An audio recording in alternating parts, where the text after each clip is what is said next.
30%.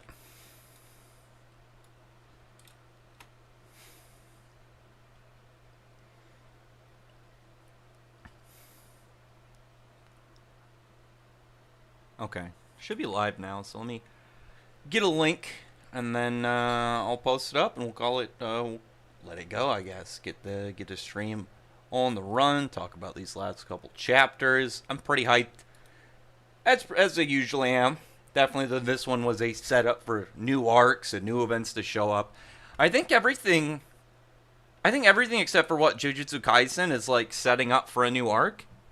Yeah. Oh no, dude. I'm pretty hyped to talk about the chapter. Like, Yuno's gonna go down the Griffith path. What's up, Shamik? How's it going, man? I fully think that Yuno's gonna go down the pathway like Griffith. I think that's gonna be really cool. I thought that for a little bit. I assumed that, after the crushing like obliteration that the Golden Dawn got, that, I mean, really, what was Yuno's character gonna really do? I mean, like, that had to be like a big shift for him. And I feel like somebody who was already kind of like quiet, and he was a bit of a loner in a way, like, other than like Asta and his family and stuff, he didn't seem to really be like a very outgoing dude. And we know he was starting to open up to people in the Golden Dawn, but that didn't go too well for him. So I just figured, like, the only thing left for him is, like, after that painful time, it was just gonna kind of like start to warp him a little bit, and he was gonna go down a little bit darker path, and it looks like that might be the case. I'm pretty hyped to see what goes on with Yuno. Like, Asta's had some really good development progression. I really liked what we've already seen from him in this arc, like, so far, just in the opening of the Spade War.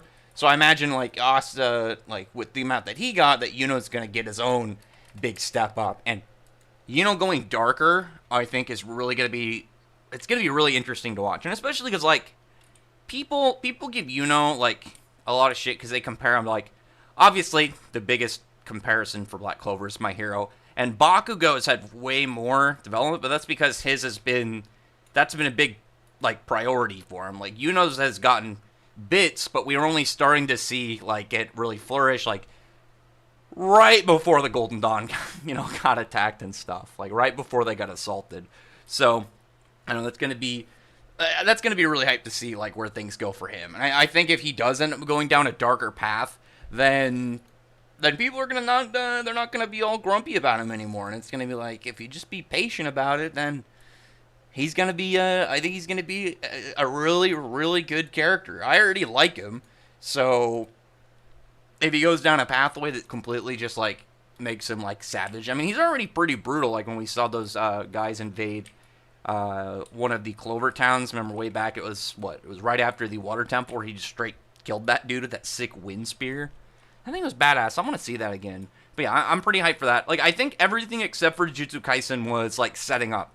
Because Fairy Tail was, it's the intermission point between the arc with Alderaan and the arc with Selene. Eden Zero just got into the Aoi Cosmos, and they're getting ready for stuff with, Poseidon Arrow. Black Clover is, kind of finished the first act of the Spade War, and now we're going to see Asta, training and stuff to learn how to control his devil powers. Chainsaw Man is kind of, in its own spot between arcs, and I don't want to spoil that chapter. People, I'm ready. That's going to be a, I don't know, it's why I think the easiest thing to say without spoiling, it's like, there's a reason that I've been calling it, like, Chain Sad Man, Depression Saw Man. Like, holy shit, that series is just like to get people out in the sadness. But yeah, I'm pretty hyped to see where all these go. I've been really liking, I don't think there's been any manga that I've really disliked lately out of the ones that I've read. I need to read the new, like, Record of Ragnarok chapters and stuff. And I was planning to review the new Hinoa Got Crushed chapter, but, like, I don't think I want to do a review off that last chapter. It's not like it was, like, poorly written. I think it was too focused on one graphic scene for me to really be like, yeah, I want to talk about this. Like, I don't think I want to do this on my channel. If you don't read, I mean, like, the whole chapter was, like, the bad guy, like, the main villain just, like, raping somebody. So I kind of I didn't really have anything really to say about it. It would just been, like, 30 seconds of me being like, fuck this dude. Just pissed off. What's up, Kimano? That's what I was talking about. How's my editing going?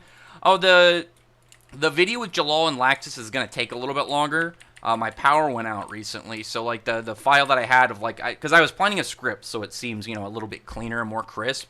Because that's how I want like stuff like that, like explanation videos, like and things. I want that to feel more. I want that just to feel like it runs smooth and runs nicer. Whereas like reviews and stuff and these streams, I want it to feel more natural and kind of less, a lot less planned out. I want it to feel like it's a very organic conversation. But I'm still planning on doing it. I remember for the most part what I wrote down, so I just gotta kind of get to it. I didn't even realize it until this morning.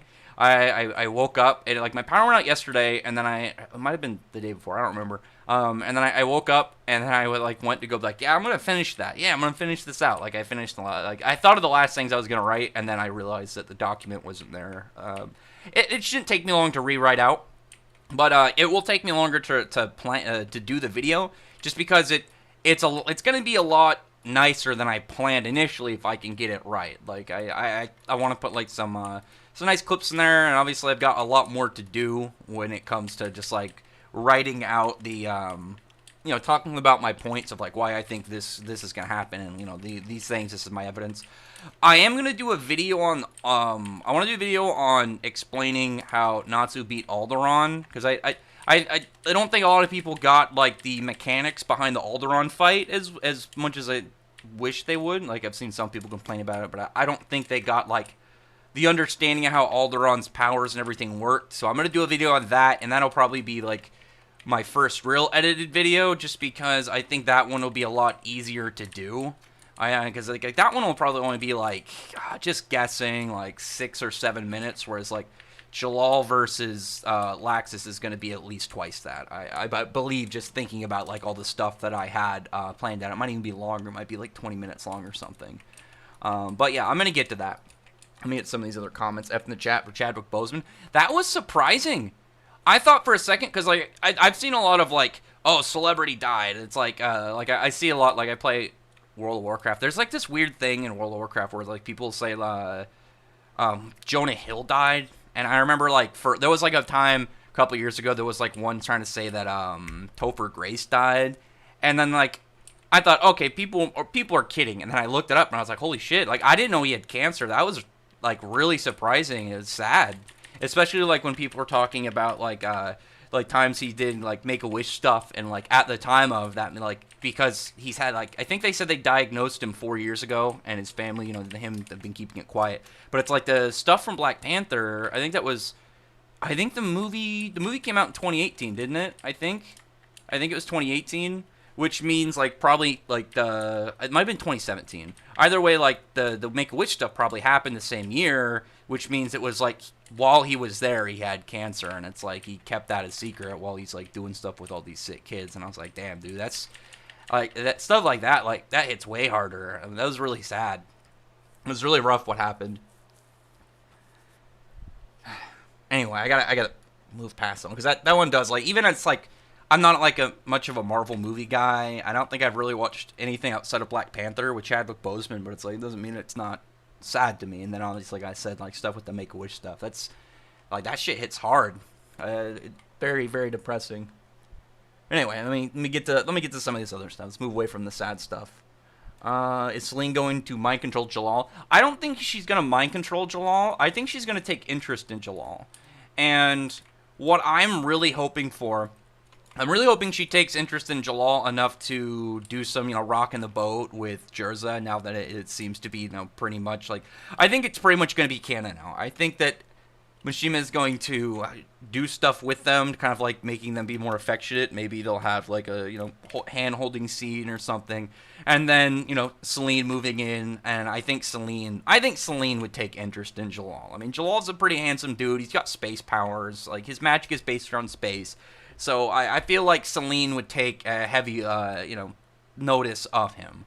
I've seen some people say, like, well, maybe, no, I argue with somebody. I'm not going to say some people. I heard of somebody that was, like, saying that they think Jalal is going to end up being, like, Celine's son. And I was like, I don't know how you even come to that conclusion.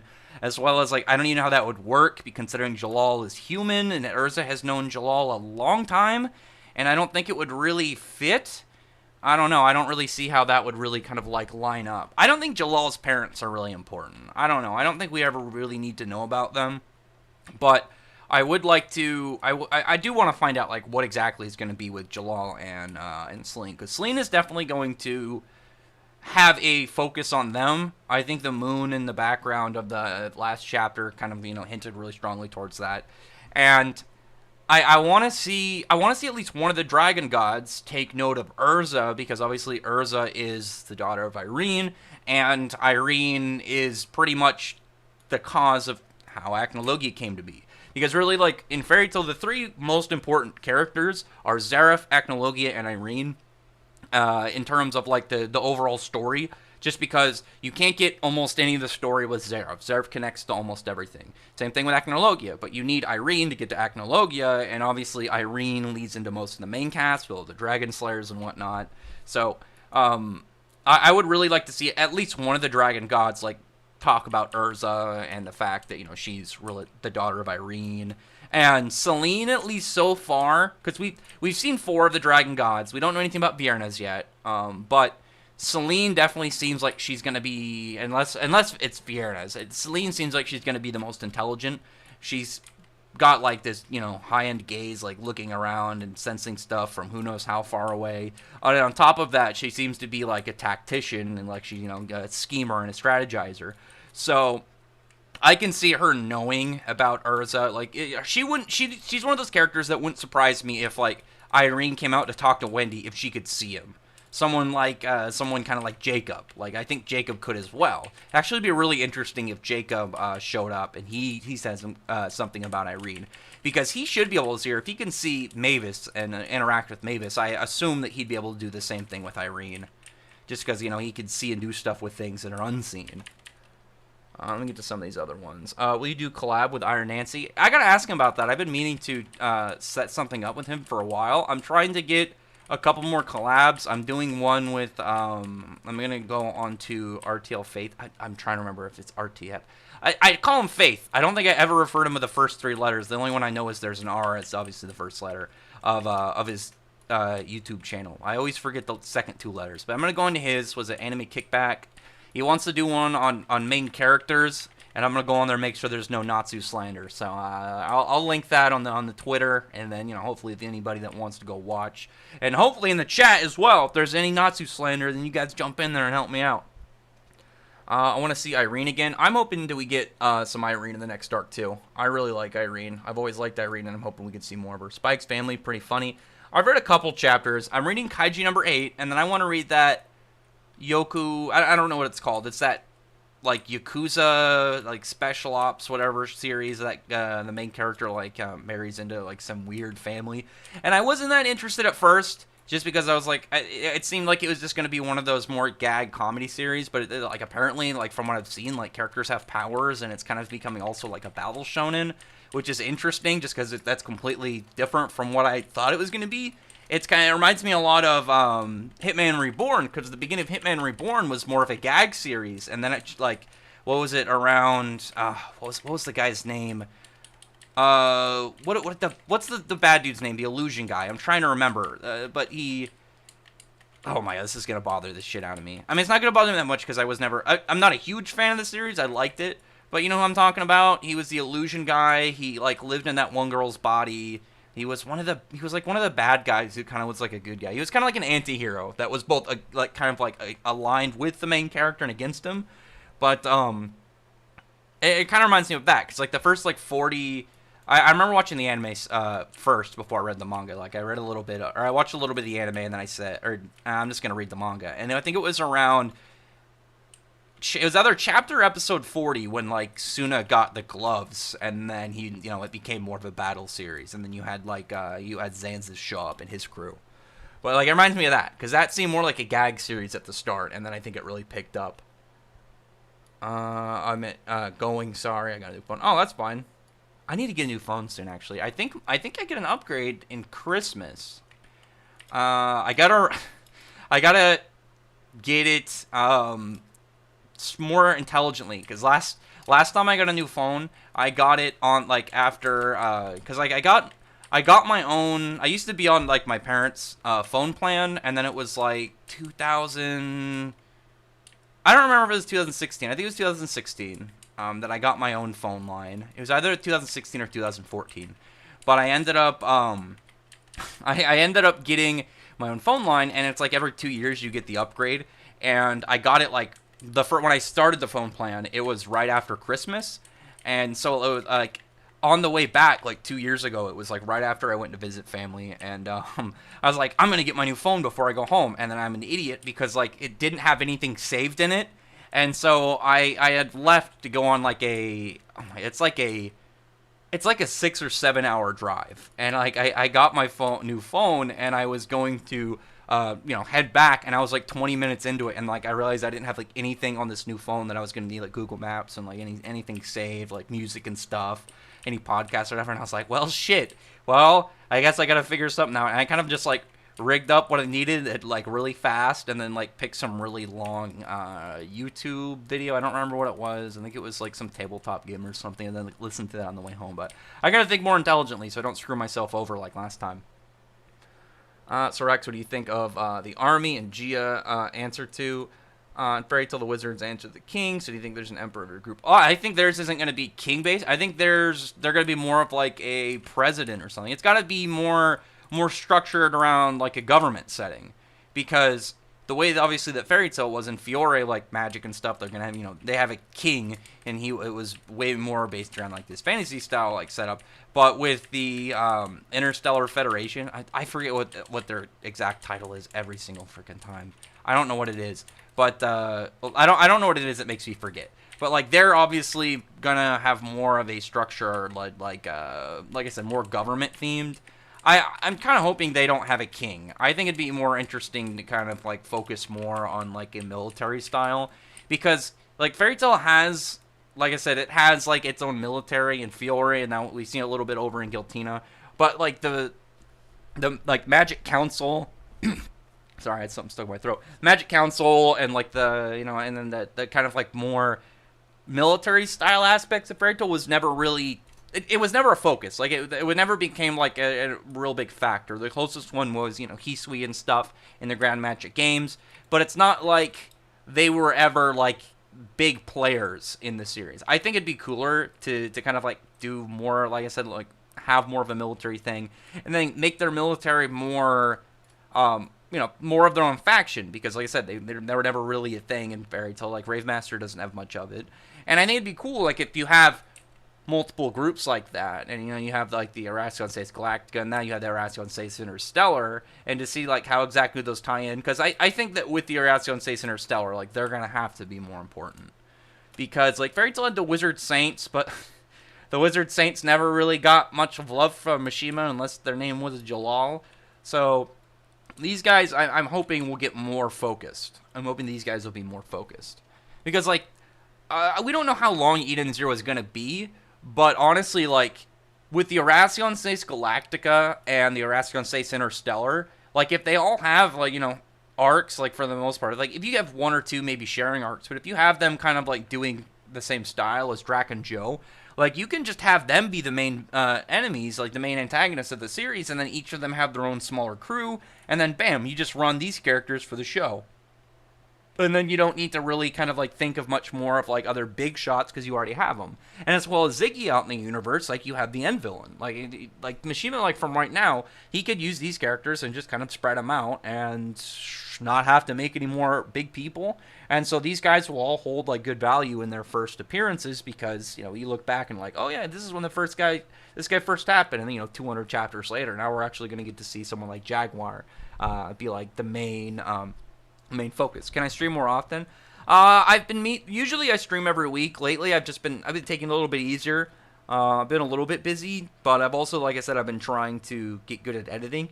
I think when I get editing down, I will probably get back to regular weekly streaming. Just the issue right now is just that I'm new to it, so I want at least the first one to look really nice, and then once I get it to like it's not much of an issue and it's like kind of almost second nature, then they'll probably have a lot more free time. It's just obviously, like I said, the issue at the start. It's like if you don't know how to do it too well, then it's gonna just take a little bit more effort, take a little bit more time. When are you going to do more theories on Fairy Tail 100 Years Quest? I've had a couple. I have a couple of videos planned. I'm gonna do them soon. Like I said, I've been trying to I'm trying to set up like a skill with editing. Like it's not going to be like movie quality, but I want it to at least kind of just look nice and not be as kind of like dragged on as I feel like some of my videos are. And I think some of them don't look as crisp as I want them to. I just want to have like, oh, I mentioned something, and then instead of it just being one picture, like it just kind of pops up on the screen, and it not being as just like, oh, OBS, and then I click a oh, show this image, and it just kind of, I want it to run smoother essentially. That's the plan at least. I didn't really get Elsie's opinion on Drac and Joe. I wish we got to see more of Drac Joe, and I think we're going to. I think with time travel, we're going to end up seeing some of these characters at different points in the timeline. Like, we didn't even see, like, we got, like, stuff with Drac and Joe's backstory, but we didn't get, like, the full kind of, like, we didn't get, like, what turned him bad, like, what happened along his journey that he kind of, like, got rotten and stuff. So I think that Mishima's saving that. Like, if there's another, chronophage, time travel stuff, maybe we'll see young Drac and Joe, and things will, maybe kind of, like, pan out more, and we'll kind of get a better understanding. I think that'll be really cool.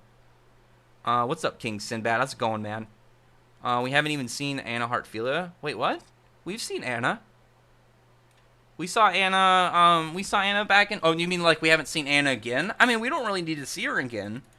I mean, maybe we see Anna again in the future. The only thing I can really see Anna playing a part of now in this story is something to do with, like, Lucy learning something, celestial spirit mage-wise. Because, like, Anna was still, like, she was considered, like, a pretty big deal celestial spirit wizard, but as far as we know, because we don't have like a lot of celestial spirit wizards in the series, we don't know like we don't know the full extent of like some of their capabilities. Like the only one that we really can know for sure, like looking back of what they were capable of, like we know that Angel was S-class level, and she could summon 1 gold spirit and 1 silver spirit, and since the Grand Magic Games, Lucy's been able to summon 2 gold spirits, so Lucy is stronger than she is. She is able to summon things faster, more often, as well as more celestial spirits really to use, and as well as stuff like we don't know. One thing that is like kind of interesting about like Lucy and stuff, when you kind of like think about her power level and everything, in comparison to other celestial spirit wizards, is like we don't know enough about the level, like Dragon Force. Like think about Dragon Force. We know Dragon Force is essentially the end-all ability for Dragon Slayers. Like there's different aspects to each different type and what their Dragon Force is going to provide to them, but we know that Dragon Force in general is a big deal to have. The only Dragon Force is not seeing as much are like the Lacrima-based Dragon Force that we've seen from 2nd and 3rd gen people. Are, I guess, Sting and Rogue, like they can get like better Dragon Force, but for the most part, like if it's based from a Lacrima enhancement, then it hasn't shown to be as large of a boost as, say, like even artificially induced ones, like from overeating, like eating a level of magic that goes to your threshold. Something like, Natsu eating a Therion, or Wenda eating the air around face. But, like, we don't know, like, is Stardress, like, is Lucy the only one that's ever achieved Stardress? Could Anna do it? Could Layla do it? That's just one of those things about it that, like, I'd really like to see. And I think Anna could be one of the characters that would obviously introduce that, because we don't have Layla anymore, but Anna's alive. Seeing as how Zeraph's curse was a threat to Alderaan, do you think Fairy Heart Zeraph could rival the Dragon Gods? Well, so it's the thing about the curse, the curse of contradiction, the curse of Ankh-Saram, is the curse is not of Zeraph's level. The curse itself is above Zeraph, because the curse is from Ankh-Saram. That's why, like, even Acnologia wouldn't be able to destroy it if he tried. The only thing really that we've seen capable of destroying an Ankh-Saram's curse is another Ankh-Saram's curse that is done in a specific way to kind of like break its mechanics to like, because essentially the way that Mavis and Zeraph broke the curse is they like obviously like the more you care about life and stuff, the stronger it is, and the fact they're both immortal, they like infinite looped into each other and destroyed them. Like that was a very specific way to do it. Like the curse of Ankh-Saram can hurt Alderaan and stuff, because Ankh-Saram is in fairy tale specifics. I'm not going to count like hero stuff. Ankh Saram is logically the tip top of the fairy tale mythos. If you wanted to count Mashimir from Heroes, because Heroes is kind of like it seems like it's Kiramashima's like way to kind of connect its multiverse. But I think if we're just going to talk about fairy tale, Ankh Saram is obviously, like I said, he's the end. He's the tip top ending of the series. He's the final boss of the series. The only way I could ever see anything, I don't even know how I could see anything actually ever coming above Ankh Saram, unless it's artificially through like a character that somehow absorbs his power, or if there's other gods that are on his level that we haven't seen or heard of yet. I mean, I guess I can't say we haven't seen, because we haven't seen Ankh Saram. But like Ankh Saram is above Alderaan. He's above Zareth. He's above Acnologia. Dragon Force is Fairy Tail Super Saiyan. No, because the way that it would be is like Dragon Force is closer to the Ozaru Great Ape, or if you want to count GT Super Saiyan 4, because Dragon Force, the easiest way to describe Dragon Force is just more of a temporary acceleration of how Dragon Slayer magic works, because the longer and more you use it, the more you become dragon-like eventually, until you become a full dragon, as we've seen with Acnologia, Irene, and Eleftheria. Dragon Force temporarily increases your position in that development. That's why, when they use it when they get stronger, there's more scales, there's more aspects, dragon abilities, and they end up getting, traits to their abilities that they otherwise wouldn't have until they became stronger. Like when Natsu fought Zero and he was able to burn magic, and then we saw, like, Natsu didn't have that ability on his own at the time, and he didn't gain that ability regularly until he ended up fighting Sting and Rogue. So, like, it's stuff that they'll gain throughout, the progression, but Dragon Force will temporarily increase your stance in that. It'll temporarily increase, like, the level of dragonification, if you will, in your body, but unlike the permanent effects of, like, the natural transition of dragon slaying magic, Dragon Force is only, like, it's a temporary boost, and then it wears off. Whereas, like, eventually, once you end up like someone like Irene or Acnologia, they don't use Dragon Force. Whenever they have to use like any form of like dragon transformation, they go full dragon, because they don't need Dragon Force. They don't need it anymore. They have something better. It's like, why would, for the most part, in an actual big battle, why would Natsu go Lightning Flame Dragon mode if really he's got Dragon Force at the ready? And, obviously, like with Gajul is different, because, he went to match hybrid forms and stuff. Rax said he would make Fairy Heart Zeref talk. Wait, how? Wait, what? Natsu said he would make White Wizard... Oh, okay. I mean, he'd probably just intimidate her. He'd probably try and fight her. Natsu doesn't care about fighting women if it's for the guild. Like, Natsu does not see any form... Like, he's perfectly fine with fighting a female opponent. Especially if she's a threat. If somebody's a threat, they are a threat. Like, he's not going to look and be like, oh, she's a threat, but she's a chick. He's like, no, if she's a problem, then she's a problem. He's probably going to try and fight her. But, I mean, like, he can't right now.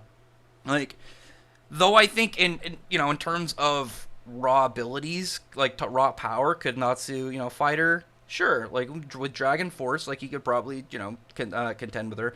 But, because, obviously, like, the before people say anything, the God Seed that we saw was weakened. It wasn't the full version that we saw initially. So him beating Alderaan doesn't mean that, or him beating the weakened God Seed Alderaan doesn't for sure mean he can beat the White Witch, just because full power Alderaan is stronger than the White Witch. But she really counters like the way that wizards and fairy tale work, because she can drain their magic, and if she drains their magic, then they can end up dying, because fairy tale wizards, if they run out of magic, it can actually kill them. If they go zeroed out on magic, it's actually dangerous for their bodies in general. I really hope Noelle is okay. I miss her. I hope she's okay too. I really like Noelle. I mean, like, I'm assuming, similar to how what Leo did in the anime episodes that was supposed to be before his parts in that manga. I think Noelle is going to end up having... I think she's going to end up having Undine, like, linked to her, and she's going to have that large AoE, the large AoE that Undine has showed, and end up just, doing, like, powered-up Sea Dragon's nests and protecting everybody. That's my guess. And I feel like that's the most logical thing, just because I don't think Tabata would kill all these characters immediately. Like some of them, I could see not. I could see some of the characters dying. It really just depends. But I don't see him killing them immediately. Like if this was near the end of this like whole Spade War and something like this happened, I could be like, okay, maybe some of the characters could die. Doesn't mean they have to, but it's a possibility. I don't think you would kill them off this early. I don't know. I mean, especially like right after a lot of them got powered up and got all these new moves. And it'd be weird to kill. Leopold would be weird to kill off. I don't think he would kill off Charmy because I think he's straight up said that Charmy was like his favorite character. Like him and because his wife were it helps him do stuff. Like I think she's like part of the staff that does everything on the series. Like I think she helps like do art and stuff. So I don't think they'd kill off Charmy. I don't think they'd kill off Leo because it would make no sense to buff Leo up like this just to kill him off. I mean, out of the people that I think are the closest, like if he really wanted to kill somebody, I think it would really only be Mimosa. And I've seen some people talk about that, but I don't. I'm hoping that wouldn't be the case. I like Mimosa. Obviously, I'm not on the Mimosa and Asta over Noelle thing. Obviously, Noelle is a better choice for Asta. But I really like Mimosa. I don't want anything bad to happen to her. So I would hope that none of those characters die. At least this early. Like if any of them were to die, I would hope it'd be way later in the series. Like, I don't want them to die young, essentially. Like if they were in their 20s, and all of them are like doing stuff at like captain level, and they go out in some big, loving and glorious fashion. Okay, it would be painful, but at least it'd be something. I don't want them to go out from like an attack from Bonica that was like they didn't even give them like a blaze of glory out, because those scenes were cool to see them beat their opponents, but those weren't blaze of glory moments, and I would hate to see any of those characters die without going out in like a really big scene. Let's see. Natsu versus Boruto. I mean, Boruto can't do shit. Natsu would fry him. Natsu would completely dominate Boruto. What could Boruto even do? Like, like nothing. Boruto can't do shit to Natsu. Like with Naruto, at least Naruto has the damage levels to fight Natsu, but Natsu's fire and stuff kind of counteracts a lot of how Naruto's abilities work. But that fight's a lot closer now with like the level that Natsu's Dragon Force is at. I think that I 100% think that by the end of 100 Years Quest that Natsu is going to be able to beat Naruto, because Naruto's already peaked at his level of power. I doubt Naruto's really going to get any stronger. It's not his story anymore. Whereas Natsu, as we know, he's going to have to be able to 1v1 not Alder, Ignia. And if the level that he had from his like Aetherius Dragon Force was able to dominate a dragon god, and he wasn't even a full dragon, and it's not even his full Aetherius powers at the same time, then only partial of each, then his full power is going to be absolutely devastating. We already know that like he's being built up of being like a somebody who can completely burn up the planet and stuff. So things are really going to get a little bit vicious, and I do think that Natsu by the end of it will be stronger than Naruto. We'll see. I'm 100% on that boat, just in a prediction. But like I said, we will have to wait and we will have to see. It was just time and patience, two things that, well, I guess I have time. I don't have a lot of patience, so I'll try my best to make do. Levi has twins. Yeah, no, I've seen the novel. I don't know if the novel is full canon. I know Hiroshima took part in it, so I imagine if it's not like full canon, it would be like one of those things, kind of like when you see volume covers and stuff where it's like material is sort of pushed as like the canon, but not 100%. Kind of like, I think it was one of the color pages has Natsu holding like something that was design was used as the dragon cry, as well as like that square giraffe. I think on volume 28. I think volume 28. That weird scared giraffe was like designed for what was his name? Kubrick. I think it was Kubrick Gutman or something, or Gutman Kubrick. I think the dude from the Starry Sky arc that was pretty much a Minecraft creeper. I wish we knew what that guy's race was, because he looked weird. He definitely wasn't human. Maybe he was like some weird, like altered person, kind of like Warren. Seeing as how easily Elsa beat Homura, do you see Homura surpassing her in the future? Yeah, I mean, Homura, Elsie is probably as strong as she'll ever be, because unlike, so here's the thing, when you look at like Urza at the start of Fairy Tail, Urza was strong, but I mean like she was at the area of like Wizard Saint at the start. Obviously now she's way stronger, but as far as we know, the Ratzion States Galactica are the top characters outside of Ziggy. We don't know if there's going to be other characters maybe above them somewhere out in the universe. Who knows? But for the most part, we can assume that Elsie is already at the top. Like, this would be like if Urza started out as like a Spriggan level character. So I don't imagine Elsie's going to get much stronger, whereas Homura will. I mean, Homura obviously will. Do you think the Dragon God Magic Seal could be related to Angstrom as well? I don't know what is going up with that, because I think that weird tablet that Eleftheria has is super suspicious. I think it has more nefarious purposes than we know. I mean, we don't even know yet why. Why does Mercephobia, like, why is he now a powerless human when he was a dragon? And I was arguing with someone this recently because they were trying to say, like, Alderaan was, like, a human that used transformation magic, which makes absolutely zero sense. But, like, even in the idea, if that was the case, if he was some human that... If he was a dragon slayer, because, for one, he wouldn't be a human using transformation magic and then be as powerful as he was and with dragon abilities. That doesn't make sense. That's not how transformation magic works in Fairy Tail. But even if he was a dragon slayer and, like, oh, somehow they erase his dragon form, something kind of like how Irene did to Nibiru, then eventually he would get his powers back. There would be no zeroed out body, and especially if he was a wizard and he had no magic left, he'd be like near dead, because if you like Fairy Tail wizards, if they don't have magic, they don't have the thing that like pretty much is vital for how their bodies work. So even if he was a dragon slayer all along, then him not having magic would kill him. So he is a dragon that through events either from Natsu's form that we don't know about, abilities that not that form that Natsu fought him with, maybe like it has some strange power that can destroy other people's abilities or destroy like concepts or something, because we already know he burnt time, which is a concept. He burnt Fairy Heart out. So like he could have some weird power that like erases people's abilities or something. But otherwise, I think it's Eleftheria and that weird tablet. Because I already think Eleftheria in general is really suspicious. I don't believe him at all when he's like comes off as like a nice guy. I think that he is extremely fishy. Like I said, that tablet, it looks like a portal. Like even look around it, like the way that the brick shifted on the wall. Obviously, like it's indented into it, it's sticking out, it's not like flat, it's not like a painting or something. It looks like a portal, and it's got that weird orb in the center. I think Eleftheria is going to end up being a big villain, and I think that weird tablet, I've just been calling it a tablet or a mural or whatever, I think that is related to whatever his plan will be if he is revealed to be a villain. I absolutely think that he is. I think that he is a villain in disguise.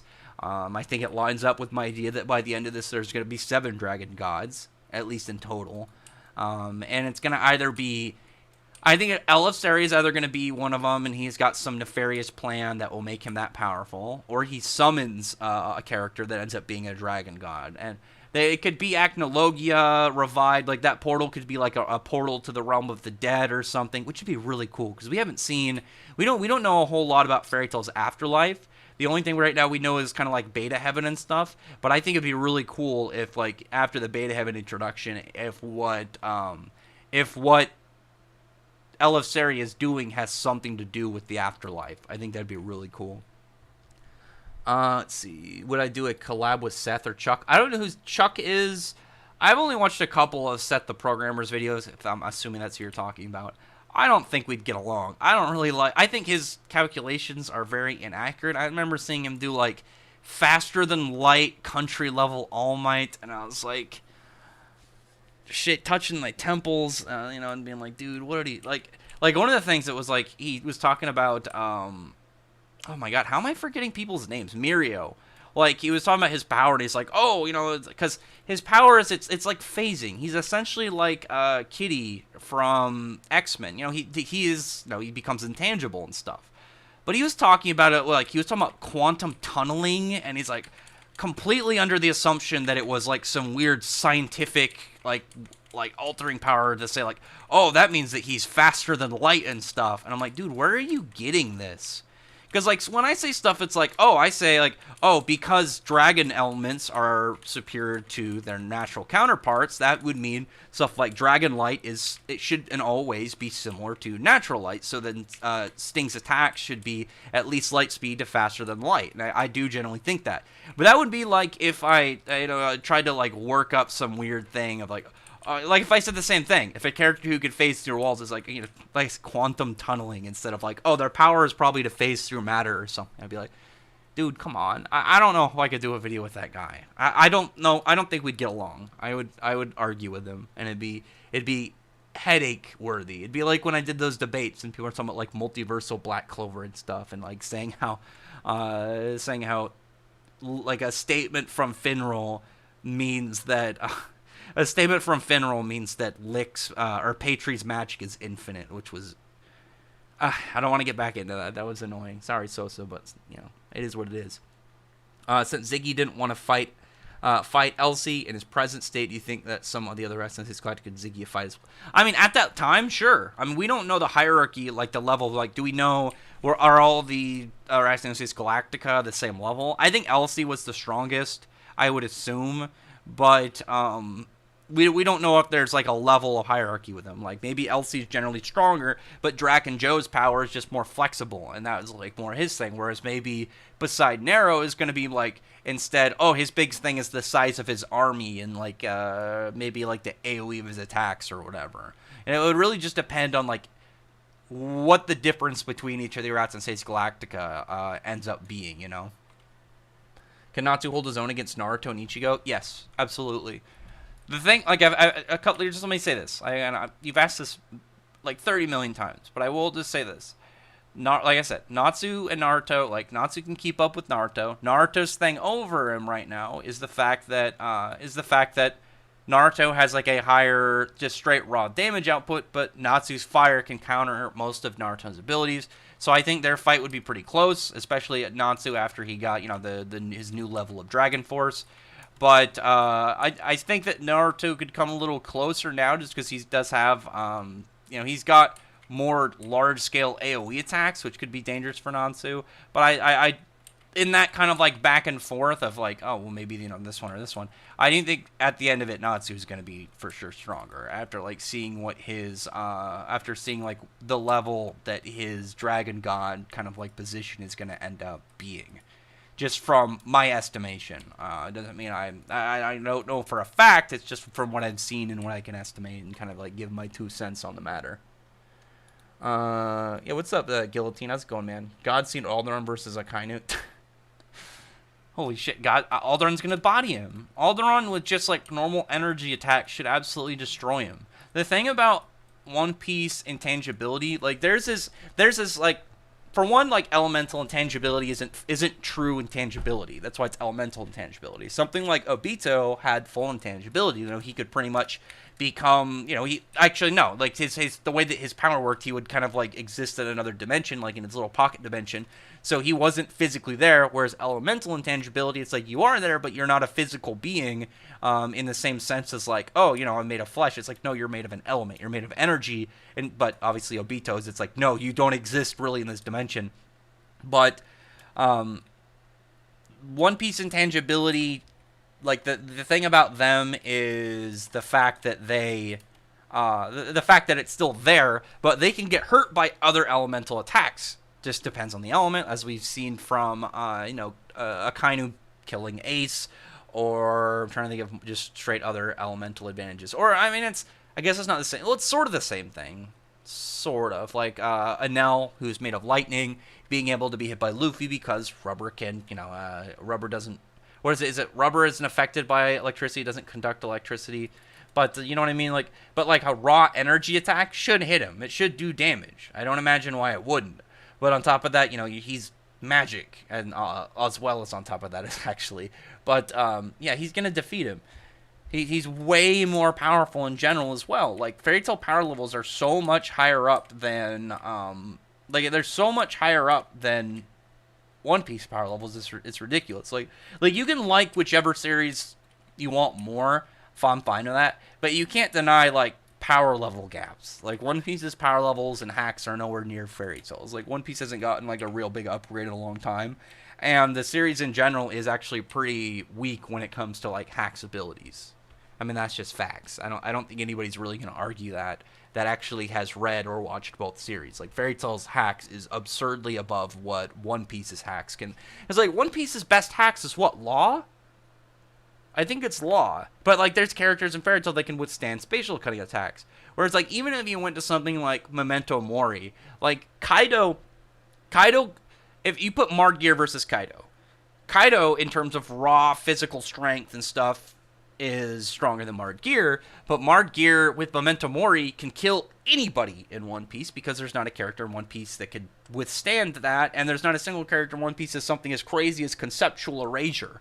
Like Fairy Tail's hacks is absurdly bigger, and that's one of the things of why if you like even Black Clover versus One Piece, like One Piece has more characters, it has a higher raw damage out level, like it has more big power levels, but Black Clover's level of hacks abilities is too much for Black Clover, or for One Piece. Like Julius alone, like Prime Julius, would completely just run through something like One Piece.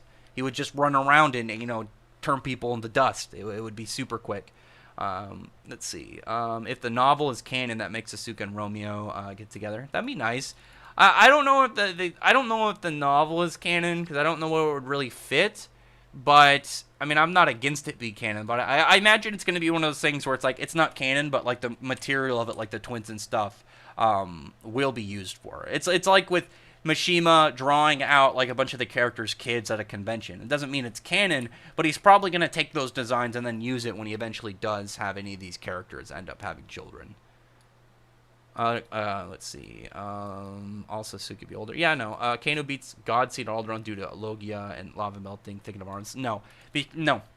Absolutely not. Natsu's normal fire couldn't burn. Natsu's normal fire could not burn the wood, like, thicket of arms spikes. He needed Dragon Force to do it. And Dragon Force Natsu is so ridiculously above Akainu, it's not even funny. This is a character whose fire at the times has shown to burn concepts of reality, whereas Akainu's is just lava. Akainu's lava is just lava. There's no crazy thing to it. It's lava. It's still dangerous because it's lava, but not to a character like Alderaan. Like, if Alderaan has leaves and wood that can withstand Natsu's even his base fire, that's still far more than capable of withstanding Akainu's. As well as Akainu's level of power is nowhere near someone like Alderaan. I mean, like, think about it. Like, Spriggan scale off of something like Ethereon, which Ethereon can wipe out countries, and Fairy Tail countries are the size of real-life continents.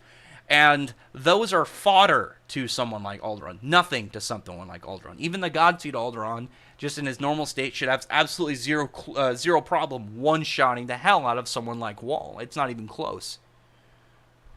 I see Black Dragon Knight Suzaku facing each other, either Gray or Urza. I'm really, I got my fingers crossed, and I don't know, I don't have any evidence to suggest this at the moment. I've got my fingers crossed that he'll fight Sting and Rogue. I want Sting and Rogue to show up. The thing that I've been theorizing is, one thing is, how would Gildarts show up in the arc? Then here's the thing. Maybe Gildarts showed up back at the guild right when Sting and Rogue, like shortly after Sting and Rogue got there. Sting and Rogue could figure out where everyone went because they're Dragon Slayers. They have an enhanced sense of smell. They could follow the trail and end up getting there, bringing Gildarts. And on top of that, you could have Suzaku fight Sting and Rogue. And the thing about Rogue, I want to see. It doesn't even have to have him do it. I want to see Rogue just witness Suzaku draw out that sword so he could see what a dragon-slaying swordsman actually looks like, considering he just, for some reason, decides to carry a sword around all the time, and yet never pulls it out once. It's so weird. I remember when Rogue was first introduced. I remember when Sting and Rogue first showed up in the manga. And I was like, dude, a Dragon Slayer with a katana? That's going to be badass. I can't wait to see a dragon-slaying swordsman. Bitch never drew a sword. Once. Didn't use it against Natsu and Gashiel. Didn't use it against Gienma. Didn't use it against against Mardgear, didn't use it against Larcade, didn't use it against Acnologa. He never uses it. It's for damn show. I want him to see it. Like I'm hoping he has it on him, and he comments on the fact that one of them comments on the other one having a sword. I'm hoping Suzaku sees Rogue and like, oh, another dragon slaying swordsman, and gets in like a stance, and Rogue just like, this shit's for show. Don't focus me. This is a tag team. Leave. I'm hoping for something like that. I mean, otherwise, I don't really know who else he would really fight. I don't want him to fight Urza. Gray could be a good fight. I will admit that. I think Gray would be really cool to see him fight, just because I really want to see like a big Gray battle. We haven't really gotten like a big one-on-one for Gray in a long time. And the most we really got for Gray, we got like, because with Metro, it was more about Gray and Juvia. Whereas like, the last time we really saw anything with Gray was like Gray solo was when he fought the Thunder Legion, and that was cool. But I want to see Gray have a moment where he like really pushes his abilities. Like Gray's the only one that hasn't really shown anything new. Like I'm not gonna talk about Natsu's Ethereus Dragon Force form, because that's not something he can do at will. But like Lucy has Stardress Mix. Wendy's got her new level of enchanting magic, and she's getting lessons from Irene now. Urza has her enchanted swords. Natsu's new Dragon Force fire is a culmination of all these other dragon's fires that he's consumed on and have been around all an amalgam that makes his own fire. His fire is this evolving fire essentially. Gray hasn't got anything new really since 100 Years Quest. Like really the last new thing that Gray got was I'm obviously not going to count like the Dragon Slayer buff that went a game, but really I think the last new thing that Gray got was when he said that he had lost aspect. So I don't know. I mean, the thing that Gray, hang on a second, I'm playing a game, something's happening. The thing that Gray could do, like I said, I play World of Warcraft, and the way that I can multitask doing the streams and then doing stuff in the game is like I'll just go find stuff that's like rare spawns and whatnot, and I'll just wait.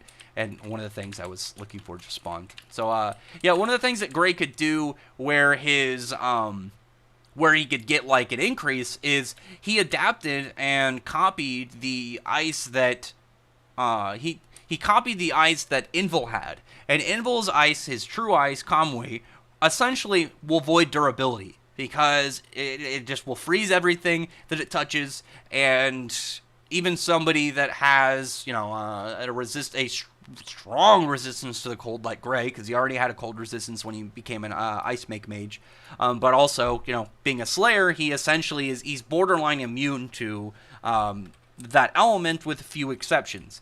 And Gray was able to adapt to it in real time to something that voided durability, which legitimately means unless somebody's like absurdly faster than Gray that is an ice user, even if they're so much more powerful than him, he should be able to adapt to it, and like I said, unless they're absurdly faster than he is.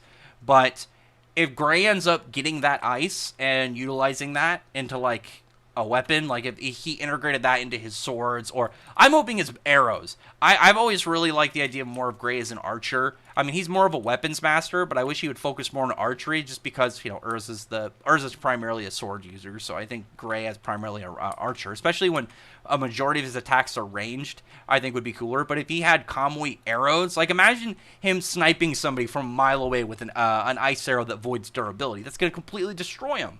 So I don't know, something like that for Gray I would really like to see. And I would hope someone like Suzaku, if he's Gray's fight, that Gray gets justice for his, not justice, he gets his time to shine.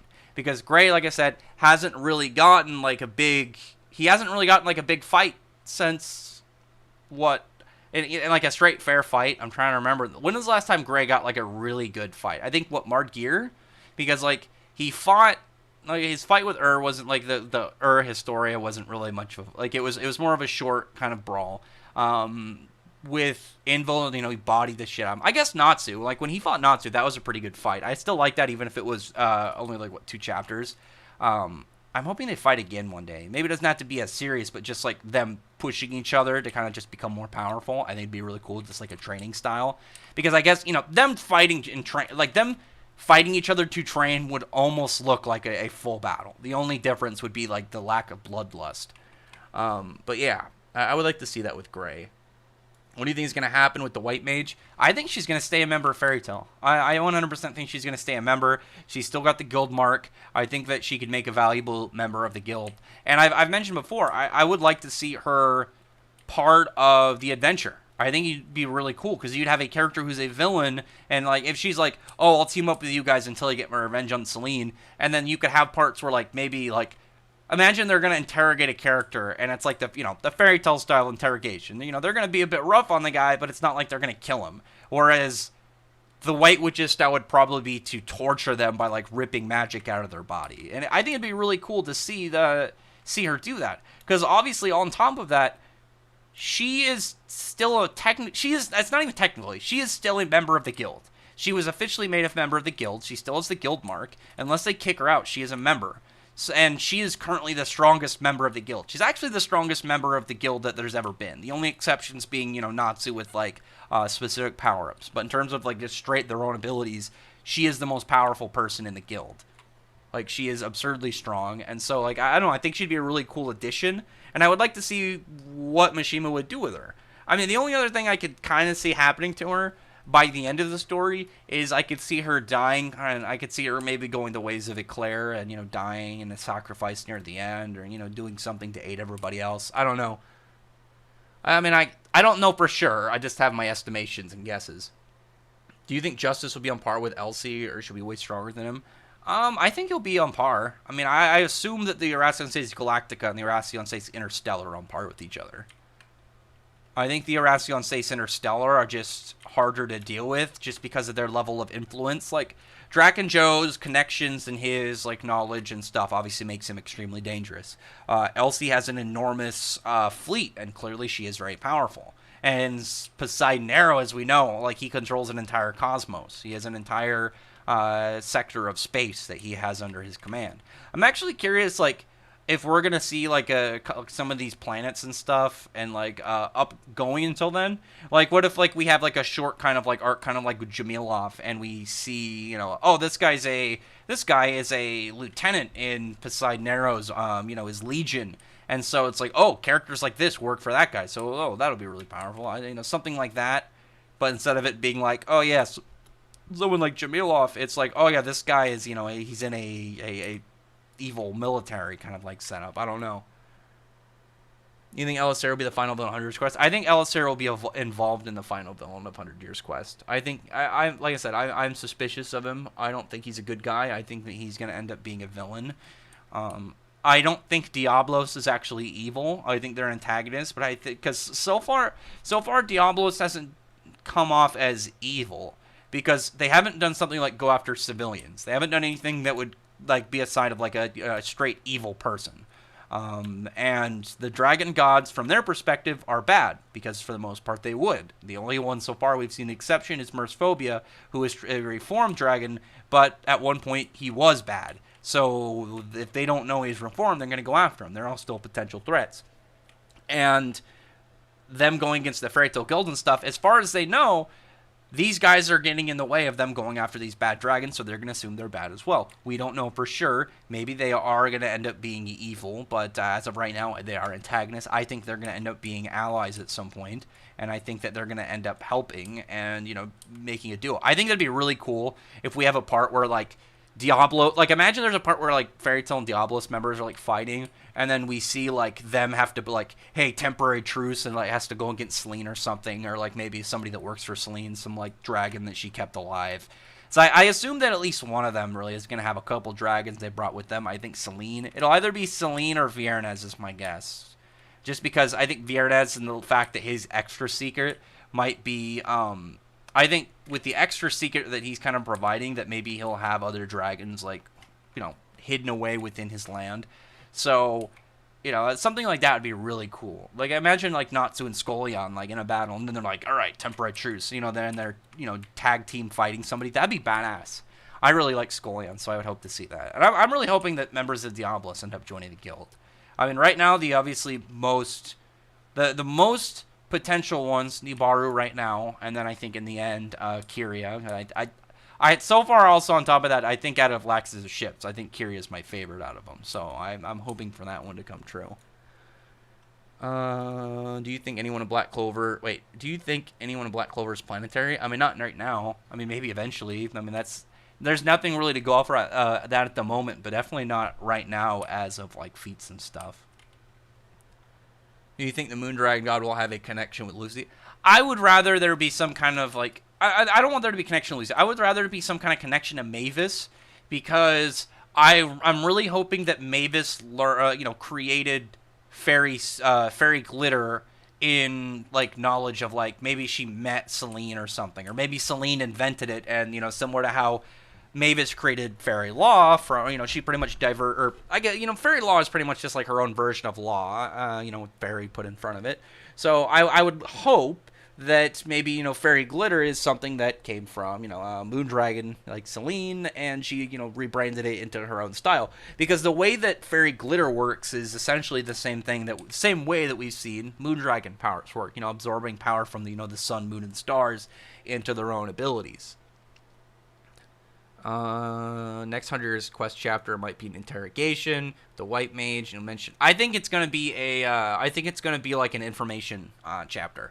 I think similar to the when after the arc with Mercephobia. I think the next one, instead of like remember afterwards Mercephobia told him about like we got the names of the other dragon gods and stuff, and we found out a little bit about each of them.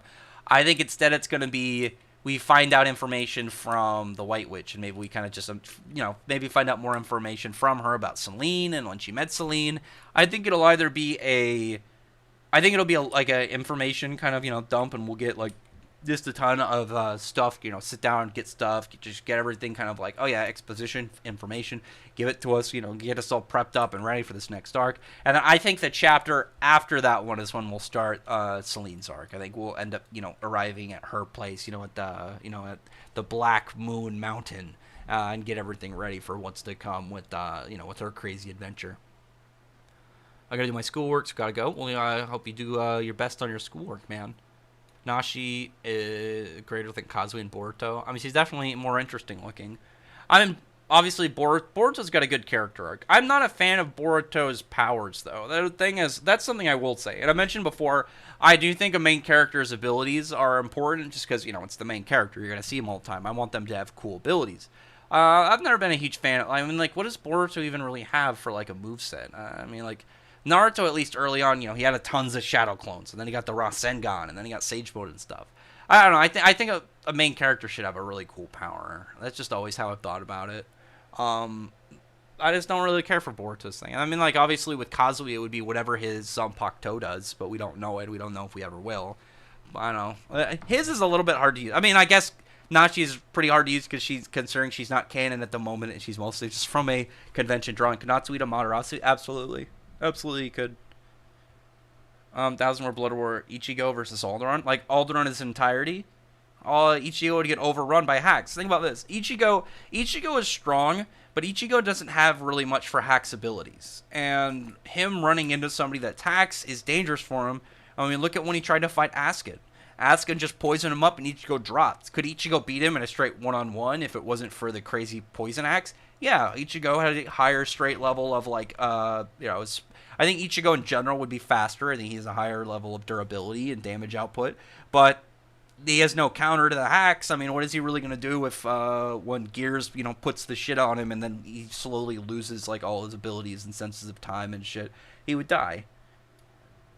The thing that makes Alderaan dangerous is the fact that fighting Alderaan is like fighting an entire raid in, like, a game. It's like fighting an entire level, like, at once. Like, if you were fighting Mercephobia, the dangerous thing about Mercephobia, like, we only know the mindless version. We don't know, like, what he'd be like if he had his wits.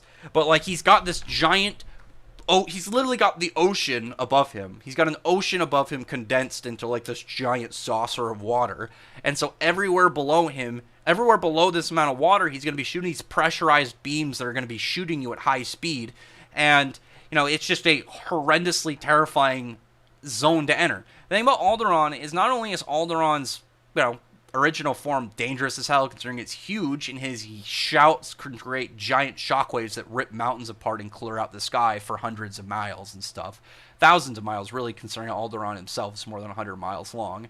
But, you also have to contend with each of his god seeds. And with Thicket of Arms, his entire body is dangerous just to be on top of. Like, Alderaan is dangerous in general. Like he's not like Selene.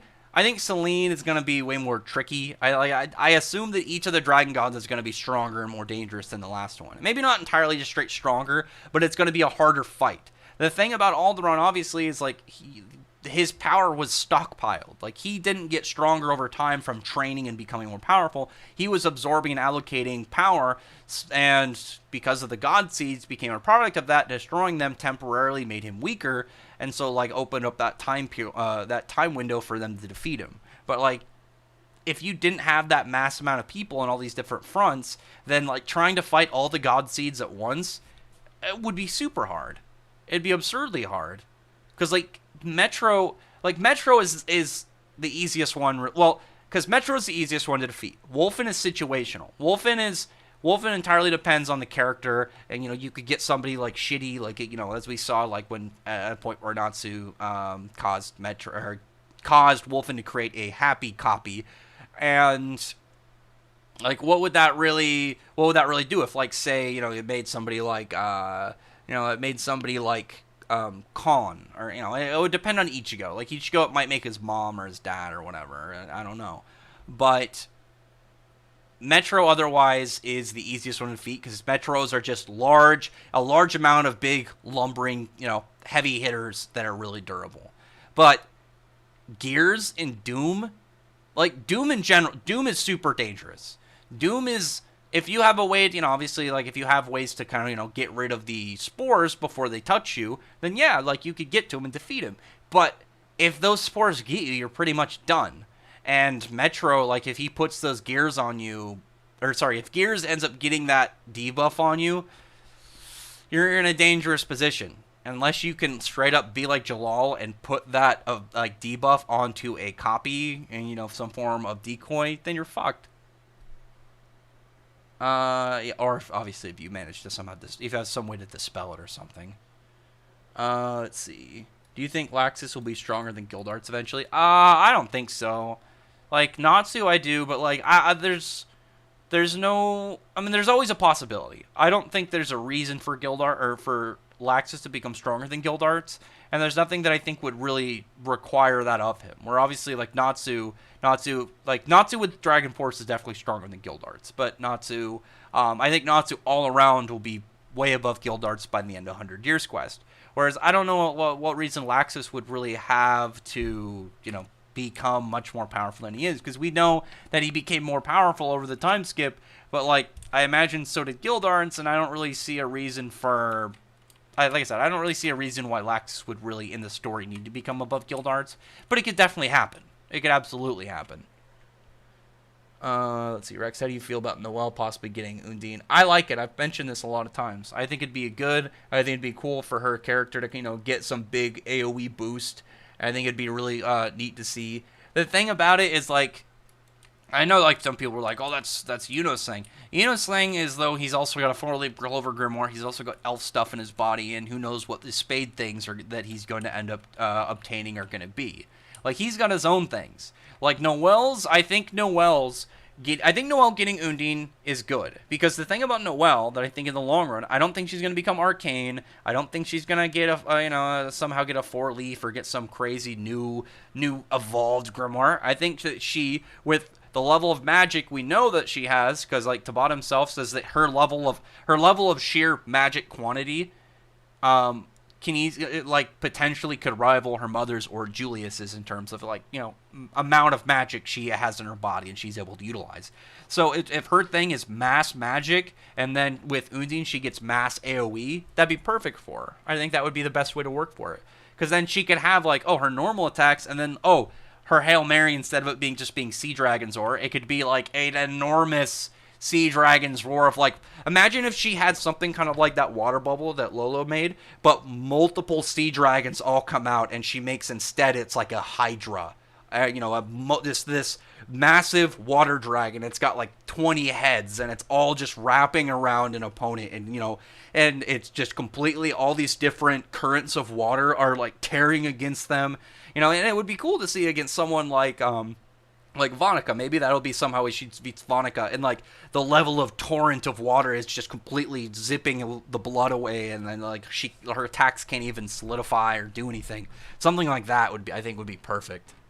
Fairy tale countries are the size of continents. Yes, Fiore alone is bigger than America. It's like bigger than North America. Like Fiore alone is huge. Like and the reason that is because of Demaria and the funny thing is initially it was the comment from Warren about how they were traveling, was it 2,000 kilometers south, and there was no indication that they ever left Fiore, because whenever they really leave Fiore, Hiroshima mentions it. So and I was always like, well, the Sun Village, like at the most you could really say from the tip to tip of Fiore was like 2,000 kilometers because they never left Fiore. But because Demarian Wall, like we know that the distance between Magnolia and Hargion is 370 kilometers, and then showing that distance, if you look at the map, makes Fiore from east to west. It's just over 6,520 kilometers, and that's gigantic. And that's a small country in Fiore. A small country. If you go look at how big Ishgar is, just look up Fairy Tale Earthland, and you'll see how small Fiore actually is in comparison to the rest of the continent. Do you think Memento Mori would affect Acnologia? No, I don't. I think the fact that Acnologia was able to overcome something from the universe, I think Acnologia would completely just overpower it. I think Acnologia, like his sheer level of flex, I think it would obliterate the effects of Memento Mori. I think Acnologia is just too much for him. He's just too ridiculous. Like, I know it's a curse, and always Acnologia is like, he's a magic dragon. But I think his sheer level of power would just overwhelm it. I think it would just completely shatter the ability. How would Gray do against Aokiji? Gray would dominate him. Here's the thing about like Slayers in general. Like, if you put them against somebody who uses the same element, the Slayers are automatically going to have an advantage. But like I said, Gray essentially, because of the fact that he was able to, in real time, adapt to an ice that would void durability, that means that if it's ice, the level of power that it is irrelevant. It just depends on how fast it'd be freezing him. Speed is the only way that ice can defeat Gray now. Even if you have a character who's like way above Gray in power level, if he's using ice, if Gray is able to adapt, if Gray has enough time to adapt to the attack, then it won't do anything. Because the thing about it, like, if you say you have a character who, two characters, one character is 10 times stronger than the other, so, this attack that's hitting them is 10 times stronger than what they can do. It's like, it'd be like, oh, that's going to destroy them. But in an attack that voids durability, the power levels are irrelevant. And the fact that Gray was able to, in real time, adapt to something that can void durability, that means that the power of any ice attacks that hit him doesn't mean anything. It all depends on if Gray has enough time to adapt to it. If Gray has enough time to adapt to the ice attack, then it won't do anything. Let's see. Tenro Art Gray and Juvia versus Jin and Sylph. Gray will still win. Like, even then, like, Gray's still more powerful. Like, Jin's strong, but, like, we haven't seen much of him. And, like, Sylph definitely doesn't have, like, a lot of Sylph's entire offensive capability is mostly just, like, high pressurized wind throwing things at people. Like, as other than that, she is just her capture ability. But that's not really going to do a lot. And it's a good thing you use... it's a good thing it was Sirius Island arc versions, because even power level wise, like later, Gray can freeze wind. Iraq's not sure if you're still struggling with the editing process for you. Point is, if you'd like, I could try and help you out by being a part-time editor or something. I could look into it. I'd have to try and figure out how to like send videos and do all that stuff. And I wish this was pre of the last like ad hit down from YouTube, because like. When I was at, I want to say 1,000 subscribers, I was making just enough from the ads to like get the AdSense, because you have to get at least $100 in your AdSense account before they send it to you, and like it's a struggle in that. Like, I think I make half of like the amount that you made from YouTube once the annoying extra ad thing happened, cut in half, if not more, because of you remember the whole like weird kid videos that were going on, and then they had to like they struck people's ad revenue hard, and that was the second. I think there might have been one before that. I think this was the third large ad hit. So I would hopefully need to be making a little bit more of YouTube to get an editor. I mean, eventually though. So if you stick around, and eventually if I can get the channel a little bit bigger, make a little bit more, then I could definitely look into getting an editor, because that would save me a lot of time. I want to.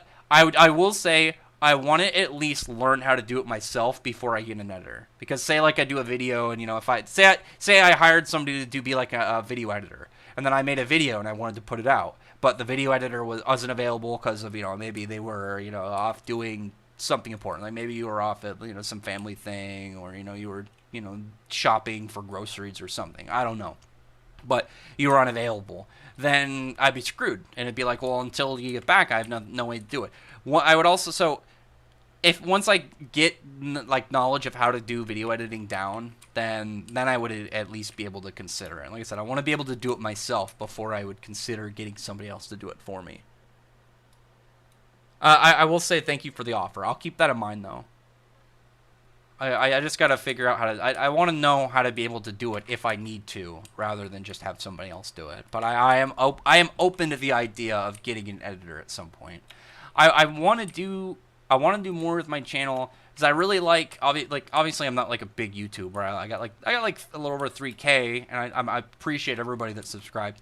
But it's not like I'm a big YouTuber in comparison to all these other guys. But I really like that, like, they're YouTubers when they get big enough, like they can hire somebody to do thumbnails. They hire somebody to do the video editing. They hire somebody like streamers. There are a lot of streamers that have YouTube channels, but they don't even actually do anything on their YouTube channel. Like they have somebody that takes the stream, clips it, and uploads it. And then they get the ad revenue and do their thing.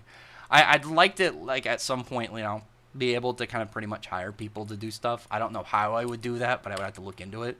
I don't think it wouldn't obviously be like a full-time thing. I'd be like, hey, I'll give you a cut of each of these things and stuff. But eventually it'd have to be a while from now. But it's definitely something that is on the table. In terms of hacks and power, where would you rank Brandish currently among Fraytel members? Like who she could beat? I mean, in reality, Brandish, because we know Brandish can affect characters that have a higher level of straight magic than her, because there are hacks in Fraytel. Obviously, that if there were limitations, you could just kill anybody. Like, it's like in the idea of like if Brandish's magic had no limitations, she could just snap her fingers and kill Irene. But similar to other abilities, it's like the obvious. It's like, well, why couldn't this character be this character? It's like, oh well, maybe they're more powerful. It's not going to affect them, as we saw. Buffed Nineheart wasn't affected by Command T when Brandish tried. So anybody in general that is for sure above Brandish in the guild, Urza, Natsu, Gray, Guildarts, Laxus, anybody that for sure isn't Spriggan level, she can beat. I'm on the fence with like Wendy and Lucy, because Lucy in terms of like straight power is like obviously not going to be able to compete with aspects of Brandish, considering Brandish's like max size for 3 minutes is absurd of just the level of power output she'd be able to perform as like a 60 to 70 kilometer tall giant that can like pick up mountains like you're picking up a tennis ball, but she's not going to be able to, but Lucy says off of her level of magic, her quantity of magic in her body. So I imagine if you have more a higher level of just straight magic and capabilities with your magic, then you'd be able to resist her Command T, and the only thing that she's going to be able to do is her own size increases. I would love to see like a Brandish fight, like the way that I've been hoping I get to see Brandish fight for a long time since Brandish's introduction. I want to see her do something like take a handful of rocks and just throw them in the air and then snap her fingers and turn them into like mountains and drop on people. I've been wanting to see something like that, because that's something that she could absolutely do. Because the thing about, throwing a rock is it's going to be creating kinetic energy. The level of force and speed that rock is going to, the level of force is going to determine by the amount of, how heavy, is it I'm trying to remember the mass of the rock, or is it volume? I'm trying to remember the formula for kinetic energy, but it's like essentially the weight. I think it's mass. I'm trying to remember. It's mass times speed. I don't remember the exact formula, but obviously, like I said, it has to do with the weight of it and the speed that it's going. So if you throw a rock, like even a normal person, assume that she can throw a rock at Oh, I was gonna say like at 50 miles an hour or something, but like I was thinking, but she's superhuman. Let's just, you're not even counting crazy power levels. Let's just assume she could throw a rock at 50 miles an hour. You know, something like if somebody threw like a, you know, I guess I don't know how many. I'm trying to remember like the, a believable speed someone can throw a rock. 'Cause that seemed like even non-baseball players throw, you know, baseballs in the 30 to 40. So let's just assume 50 miles an hour.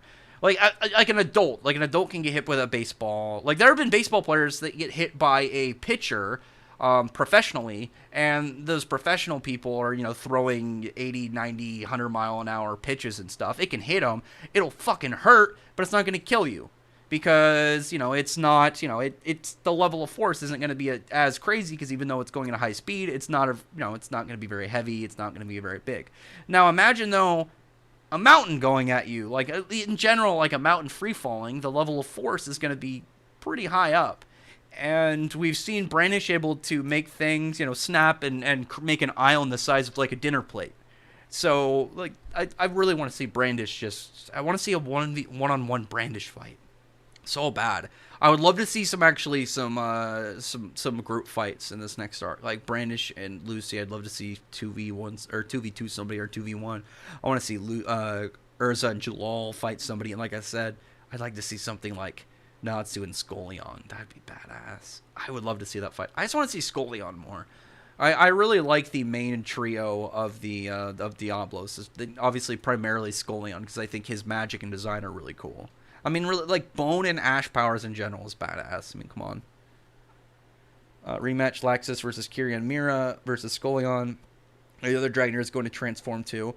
I assume, I mean, yeah, they should all know Dragon Force. I was very happy when that reveal happened, because I've been right. That means I was right about how 5th Gen Dragon Force worked for a long time. But I absolutely think that Laxus would dominate Kyria again, and even... I mean, it was like Mira Jane was... Because Mira Jane was obviously in her, like, standard Satan Soul form, but Scoleon wasn't even trying. We didn't even see, like, signs that Scoleon used, like, black ash or anything. There was no, like, big craters around that looked like they had been turned to ash. And obviously, like, he's got Dragon Force. He's going to have secret art techniques. Like Mira Jane has no chance against Scoleon. I don't believe that Mira Jane can fight Scoleon. I really, really don't. I mean, think about Madmol. Madmol was, you know, like, Madmol could take, like, his level of just raw blunt force durability is strong enough to withstand Natsu's Demolition Fist, his Destruction Fist, whichever translation you prefer. But, like, he took Natsu's Purgatory, that level of heat, and it's just assuming that, like, the level of power of his Demolition Fist and his Purgatory are the same. Obviously, I'm not talking about Purgatory Dragonfire. I'm talking about his, the Purgatory attack that he used on Alderaan, that he used on Madmol. I assume that those two attacks are, the same level of damage, but are, just applied differently. And when you have that, I would assume that, it's essentially he not only took one attack with blunt force and was fine, but he even took the same level of force, like internal burning, and was able to stand up. And if he's able to take Natsu level attacks, and Scoleon clearly being the strongest of the three and being the leader of that group, I absolutely don't think that Mira Jane, to even a degree, could beat Scoleon in a full fight. I don't even think that's comparable. Like Mira Jane in her strongest form, if she was able to push base Scoleon, I'd say, okay, she could do some damage. I'd be surprised if she could do anything really to like an all-out, into a serious Scoleon in base form. But if Scoleon drops Dragon Force, that shit's over. That is over. She will die. That's like, she could absolutely not fight a Dragon Force Scoleon. And obviously Laxus would beat Kyria. I don't think Kyria can really do anything to Laxus. If Elsie does meet up with Nero, does relationship you think they'll have? I think they're going to be kind of like frenemies. That's how I've kind of assumed that the Dragon Gods are going to be like, or not Dragon Gods, that the Erasion States Galactic are going to be like, because the Erasion States Interstellar, like, they're in the same group. They're in this military kind of like command unit, whereas the Erasion States Galactica are all kind of like competing big crime lords. They're all big space bosses. And even if they have, like, communications with each other, they're all their own group. It's not like the Erasion 6 in Fairy Tail. It's not like the Erasion 6 the Erasion 6 in Rave Master. They are like the Erasion 6 Galactica are individual groups where their leaders all hold a title under one banner, one categorization rather. Irene versus Ulquiorra. Irene would dominate Ulquiorra. That's not even close. You think Gray will transform into an ice demon? I hope so. I've been wanting Gray to have a ice horn for years now. I want Gray to have this sick demon horn that has icicles on it so bad. If you go back and look, I have to remember the chapter. I think it's chapter 8 or chapter 10. I did a video on it, so if you go look at my channel, there's a... If you look on Gray's back, it's on a cover, so it's obviously not like inverse canon. But Gray has this demon-looking guy on his shirt, on the back of his shirt, that looks a lot like his Devil Slayer, tattoo symbol. So I'm wondering if that's just kind of like a little foreshadow of what might to come to Gray, or it could just be, a cool design. I would hope that Gray will have something eventually, and like I said, I think it'll make sense if he does, because Gray's gonna need to get stronger too. All these other characters, like the entire rest of the main cast, has shown advancements in their abilities, and Gray is the only one, like, in 100 Years Quest so far that hasn't shown, like, any upgrades to his magic, and he's gotta have something. Like, the only closest thing is, like, we know this, he can use his devil powers without having to use his ice abilities, but I don't really know what that accomplishes in terms of, like, an upgrade for Gray. I want to see an upgrade for Gray. I want to see Gray drop some new ability. I want to see Gray, have a higher level. Like, if you could just have Gray with a higher level of his Devil Slayer abilities, like I said, a higher progression of his Devil Force or Demon Force, whatever people want to call it until we get an official name. If it's just like he gets a horn and his eye like warps and like maybe looks a little more demonic, maybe he gets like an ice claw, something like that. That'd be more than enough. That would make me really happy. Let's see. I was asking if Laxus does become Guildmaster eventually, he could be being slightly stronger than Guildarts. I mean, maybe. I mean, it doesn't. The Guildmaster doesn't need to be the strongest. I think eventually, Laxus. My belief of a Guildmaster for Fairy Tail. I think the next Guildmaster has to either be Laxus or Lucy. I don't think anybody else is really a good pick for it. I know like Urza was Guildmaster for like a short brief period of time, but I don't think she fits the role, and Natsu doesn't fit the role because Natsu's not the leader. I don't think Natsu would make a good Guildmaster. He's not even the leader of his group. He's not a leader kind of character. He's the champion. He's the champion of Fairy Tail. He is like their guy. They're like if they're in a big battle, he's who they've got their hopes on. He's their ace. He's their trump card. I know Guildarts was for a long time, but really it's Natsu now. So I would hope that it would be either Laxus or Lucy as next Guildmaster. Is Selene Art going to be centered around Lucy or Jalal? I think it should be centered around Jalal and Urza more than Lucy. I think Lucy, I think she should play a role in it that's important. I don't want her to get like background character status, but if there's any character I think gets an elevated status for this arc, I think it should be Urza and Jalal, especially Jalal, as it'd be a perfect reason to have Jalal in the story. Primarily, I would really love to have Jalal be like a main cast member for the Selene arc. I'd really like Jalal. I'd like to see him around more. Like, Jalal's one of my favorite characters in the series, and unfortunately, Jalal's one of those characters that kind of shifts in and out of the series, and I feel like there's always been kind of a hard spot to kind of keep him in the primary kind of point of what's going on. Like, even in this arc, like, he mostly kind of, like, bumped in and out for a while until his fight with Gears, where he fought and beat Gears, but I would like to see him around the whole arc for Selene. I wanted to see him there, having regular conversations, being regular in, like, battles. I would love to see that. I also really want to see a dual Grand Chariot. Makima versus Gojo, absolutely Makima, because Makima, on top of all the abilities she has, she's immortal, and she has way more to work with than Satoru has. Like, Satoru's dangerous. I also don't think his immeasurable void would really do anything to Makima. I feel like Makima would be fine. Like, she's been shot in the head, her brain's been affected, and it doesn't really do anything to her. I think she would do just fine against Satoru. And on top of that, like, she's like, Chainsaw Man power levels are definitely higher than Jujutsu Kaisen power levels, because Chainsaw Man potentially has the strongest character in Shonen Jump, like, ever. at least that I know of. The fact that the hell devil poked through one of the pages. The fact that he affected a manga page is ridiculous. Like, I've seen stuff happen, obviously, in, like, cartoons. You know, you got, like, Toon Force, like, Bugs Bunny can do goofy stuff like that. But in the serious, like, side of things, when it's, like, an actual serious character, like, stuff I've seen like that, that's, like, in, like, DC and Marvel stuff. Like, I've seen that in, like, what is it, the Justice League Dark, where one of the, I can't remember what they're called, the Beyonds or something. I don't remember exactly what they're, the upside down guy, the hanging guy, I don't remember what his name was. He, like, collapsed one of the panels on top of a character, so essentially he was, like, warping reality from, like, a meta level. The fact that you have a character doing meta level shit like that is ridiculous. That's like if you're like, oh, you know, a character uses an attack, and it's like, well, guess what? I'm going to go to the next page, and I'm going to erase your attack from the panel so you can't use it. And the characters be like, I don't know what you mean by that. And it's like, you don't need to know. Like, if a character kind of exists outside of the realm that the series exists in, you know, that's like, if you've ever played the Bravely games, I don't want to spoil too much, but there's a character that knows he's in, like, a video game. One of the villains. Like, he knows that, like, he refers to the player, the person playing the game, as, like, a god, and he goes to the title screen to delete your save file. And it's, like, stuff like that, where it's like, how the living shit is that even possible? Like, you have crazy stuff like that. Like, Chainsaw Man's power levels are too much for Jujutsu Kaisen. And, like, how high Mikima is, like, the fact she was able to contend with the Darkness Devil at all, like, dude's ridiculous. Absolutely ridiculous.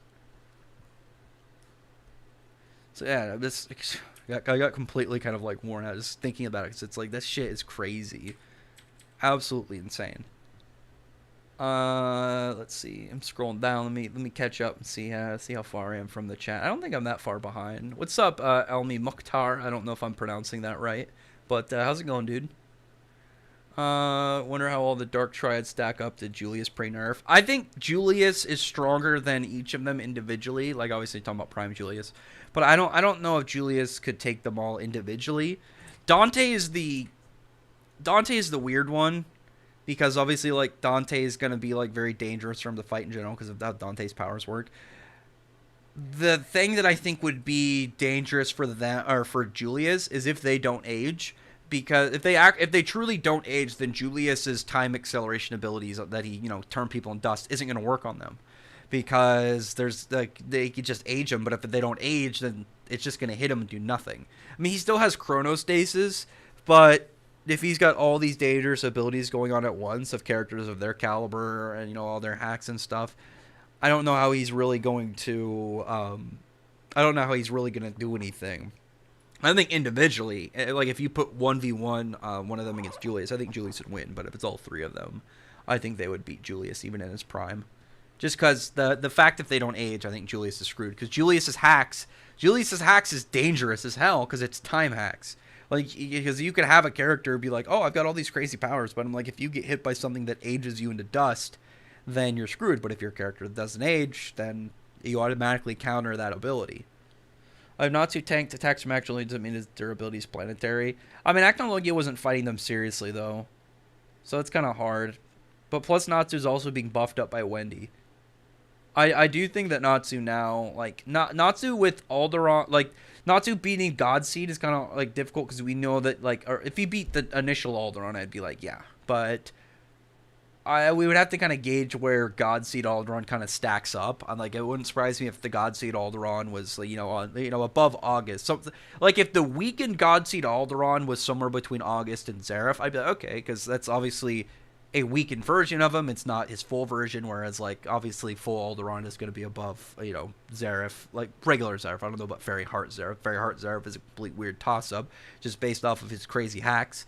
But I think when it comes to, like, current Natsu, I don't think he's planetary. I think he's close to it, though, because, like, Dragon Force, his Dragon Force, I think, is a threat to the world. I don't think he could completely just obliterate a planet. I think Natsu definitely, like, all out could, like raise a planet clean. I think he can completely incinerate everything on the surface, like, in terms of, like, his level of damage potency because he scales higher than the Phoenix in Phoenix Priestess, which was capable of incinerating everything on the surface of the planet. And he'll probably train Noelle while Nosh trains Osti. Yeah, I'm hoping so. I'm hoping so. Training under, the elves would be cool, or I'd like to see, like, Julius, or maybe one of the captains. Fuego Leon would be really badass. If he, like, starts to challenge each of the captains, like, Jack would be obviously a really good choice after he's talking shit.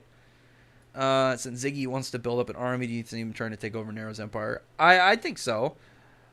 I don't know, because, like, maybe he'll be talking to him, because like the thing is right now is like if he ends up like planning on taking over Empire, is he gonna like? Then at that point he's probably gonna end up crushing him if he gets strong enough. Because we know that he's not at his peak. He's not back to his like full power, and obviously like his full power should have no problem destroying Poseidon. So it's gonna depend entirely of like where he's at by the time we see things, and like. Maybe Poseidon after like he's defeated regularly. I don't know. Maybe like we'll come back and we'll find out like an arc or so later that's like, oh, we're gonna go see Poseidon Arrow again. We gotta go through the Old Cosmos, and it's like it's left in ruin from Ziggy or something. It's got to be something later. It couldn't be like super early. I completely understand wanting to learn that editing software. Yeah, I'm gonna try and get to it myself before I get other people to do it. Just because I want to have the ability. I want to have the ability to actually do it if I need to. Those things are trying to weed out non-corporate channels that are trying to make a living.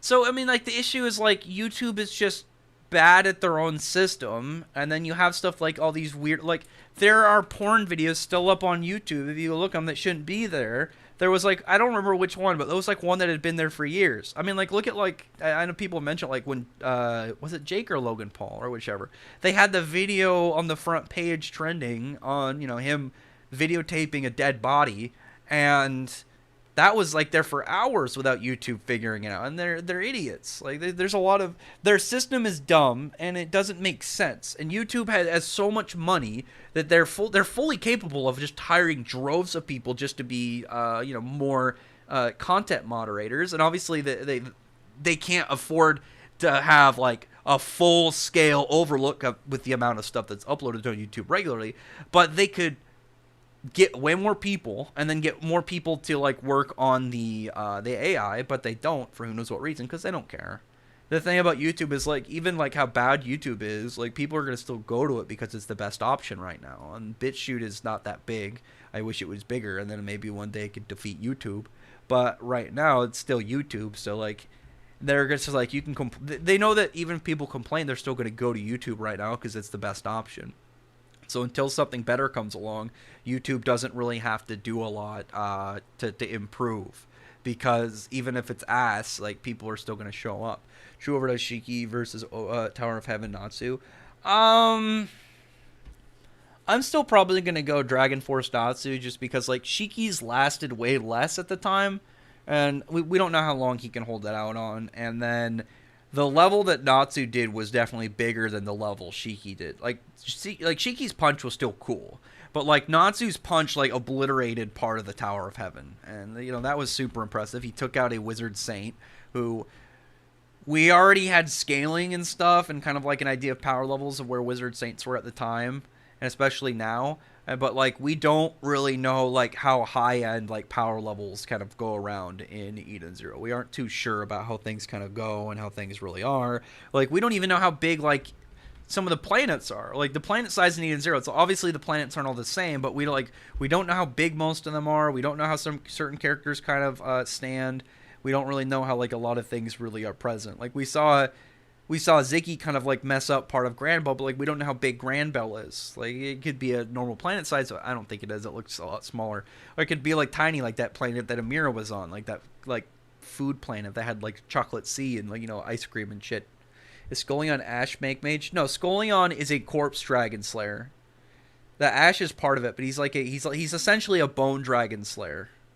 Corpse being a fancier name for it, but he's essentially a bone dragon slayer. He's like a zombie dragon slayer, kinda. Yeah, he's badass though. Right? Yeah, kinetic energy mass half mass times volume squared. Yeah, I couldn't remember, but you know what I mean. Let's see. Let me turn it down. What if the anti-magic devil's true magic isn't anti-magic and also gets a different arm with that magic? I like it as anti-magic though. I'm hoping it stays anti-magic, just because I always really like the idea that like Asta can counteract these abilities, but the thing about the anti-magic swords is they're really good tools, but the tool still depends on the person using it. Because Asta doesn't just pick up the sword and it's like, well, yay, I'm at level with the sword now. Because the swords logically are, their capabilities are going to be on level with the person who originally had them, that being Licht. But Asta still needs to be able to utilize them properly. Like when we saw them try and block Dark Elf Patriot's Judgment Cannon, Asta was having to pull out more and more anti-magic in order to counteract it. Because I assume the thing about anti-magic is it's going to take as much anti-magic in order to cancel out magic. Like if this spell is worth 10, you're going to need an anti-magic quantity 10. Like 10. It's not going to be like the same amount that took out like a level 2 spell is going to take out a level 10, or it's obviously we don't have those number values. Well, I guess we have the magic stages, but you know what I mean. It's going to need equal, if not greater than, levels of anti-magic to overcome a certain level of magic. So I always really liked how anti-magic kind of like set up in Black Clover. How do you think Natsu versus Ignia will take? How do you think Natsu?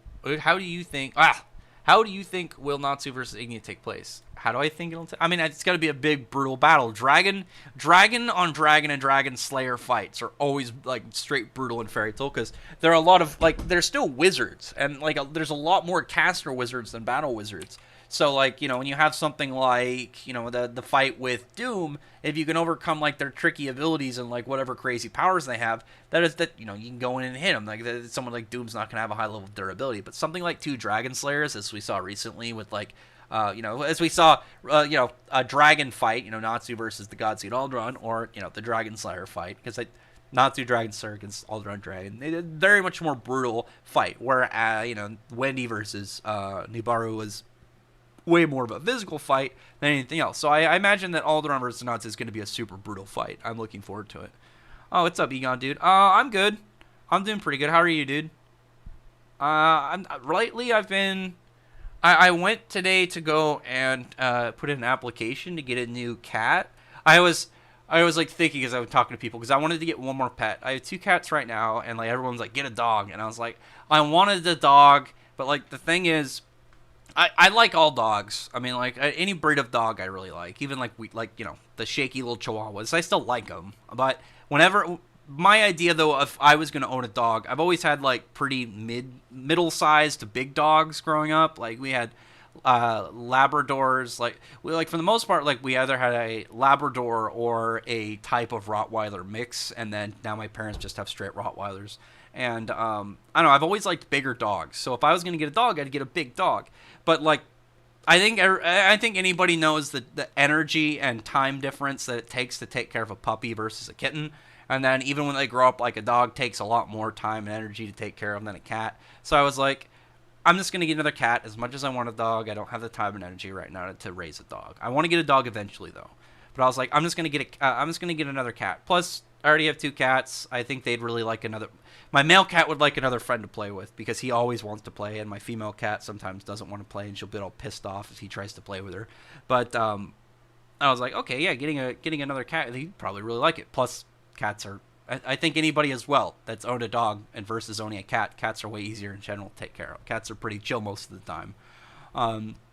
So I've been doing pretty good. I'm looking forward to that. I've been trying to think of names. I've got some plans. I've got some schemes. I put in an application because it's like through a humane society, so they're going to look.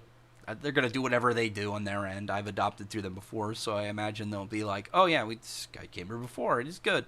And my cats are both well taken care of, so I'm sure they'll be okay. I just got to wait. I think they said they just have to be old enough to get fixed, because I think they're only like 10 weeks when I was there, like somewhere between 8 to 10 weeks. They're pretty young. I think they just got to get them, get cleaned up. I think they said they had like, some ear infections or something. They had to just get them cleaned up and then get them fixed, and then I could go pick one up. Hopefully, I think they said a couple weeks, and then hopefully I'll be able to hear back from them, and then go get a cat, and then see how my cats react to it. My guess is my male cat's going to be really friendly because he really likes other cats. He's going to be really nice about it. And my female cat's going to be fucking pissed off for like 3 or 4 days because she's an asshole. She's mean to other cats. It was actually really funny. Just as a short story.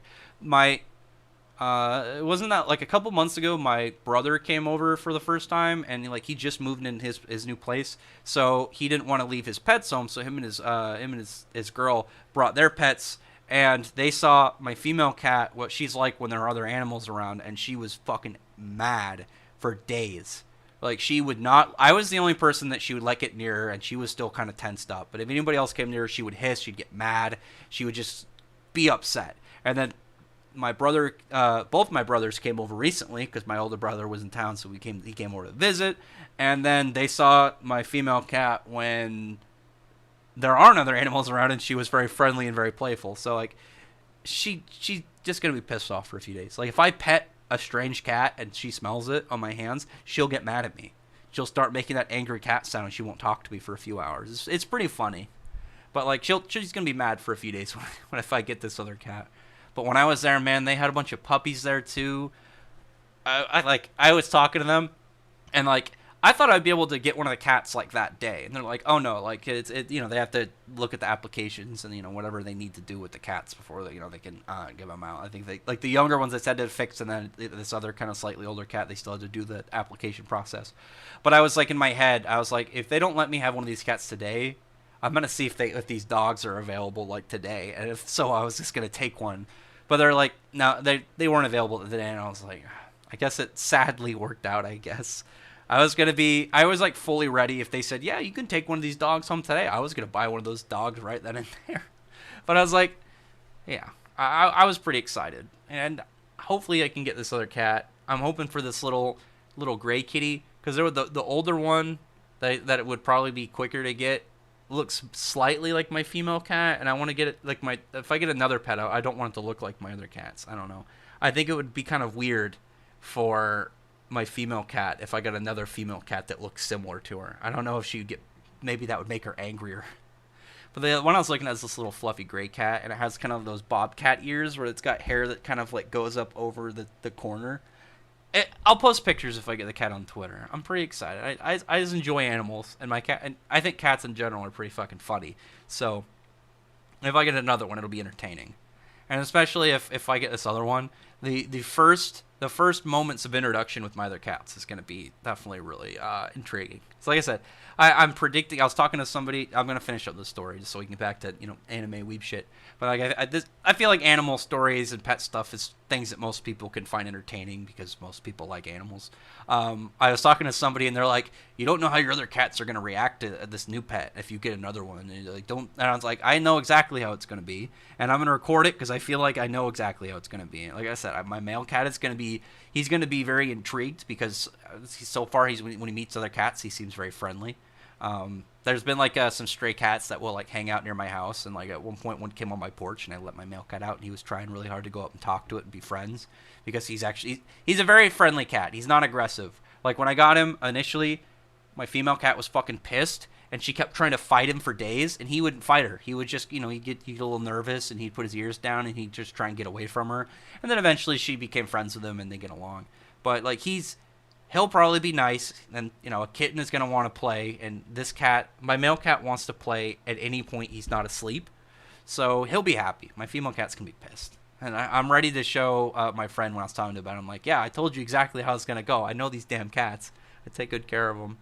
The one that I was looking at primarily too, like they had these like kittens that were from the same litter. This is the last bit of my cat stories because I think it'll be fun.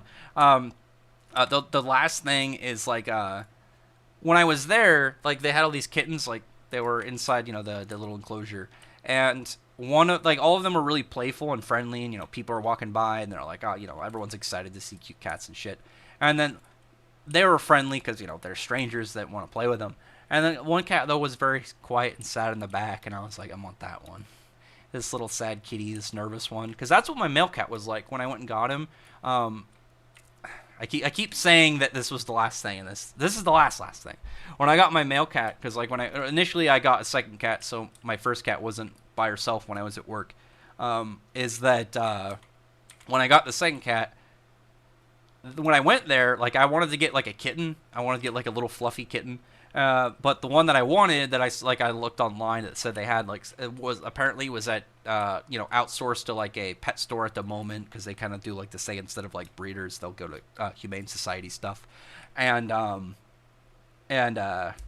don't want to lose my train of thought. And then I was like, oh, damn, well, I'll get this other one. And the other one was like, oh, no, somebody adopted that one this morning. And I was like, shit, okay, well, I'll look at these other cats. And, like, I looked at their list. And then the one that I picked, he was, like, he wasn't in their like, book of, like, cats they had. And he wasn't on their website. And he was in the corner on the lowest level. And, like, he was listed as, like, non-friendly because he was so scared of people. Like, he's nice to other cats. Like, he likes other cats because he came from, like, a house where people, like, the person hoarded cats. Like, it's probably some old lady who had, like, 80 damn cats in her house. But he's used to other cats. He's not used to people. He's very shy and scared of people. But I got him, and it took a few days, and he's very friendly to me, obviously. Like, he trusts me. But, like, other people he's scared of. So, like, I don't know. When it comes to, like, the more scared animals, I feel like most people would probably go for the more cute, playful ones that are, energetic and, more fun when you're there. I think that, the ones that the ones that I believe need more affection, and this is the ones that I go for. The first one wasn't, my female cat originally wasn't supposed to be mine. It was supposed to be for somebody else's, but they couldn't take care of her, so I took her. But, like, the male cat, I was just like, I want to help this little fella. And that's what I think it was with, this little cat when I was at the pet store. But anyway, done with my cat story. I had to go on a rant just because I enjoyed going. I enjoyed going and seeing all these animals. And I wish I could have all of them, man. If I could have like 30 cats and just, have like a cat farm, that'd be amazing. Just have them roam free, like that cat island in Japan. Or like 30 dogs. Like Mikima's got like 9 dogs or something. Who's the best rival for Natsu? Oh, Gray. Gray's the best rival for Natsu. I like how I went on like a 10-minute rant about cats and like kittens and puppies and a story of how I got my cat. I'm done with that. But obviously, you can tell I enjoy talking about, And plus, anybody who's been to my Twitter knows that cat meme account that I follow. They make me laugh, man. They're funny. I like putting on the timeline. They're wholesome. Thank you. I feel exactly the same way about Celine arc. I hope to see Irene back too. Me too, man. I really want to see Celine do some stuff. Do you think any of the Rascal States Interstellar could be evil? I hope not.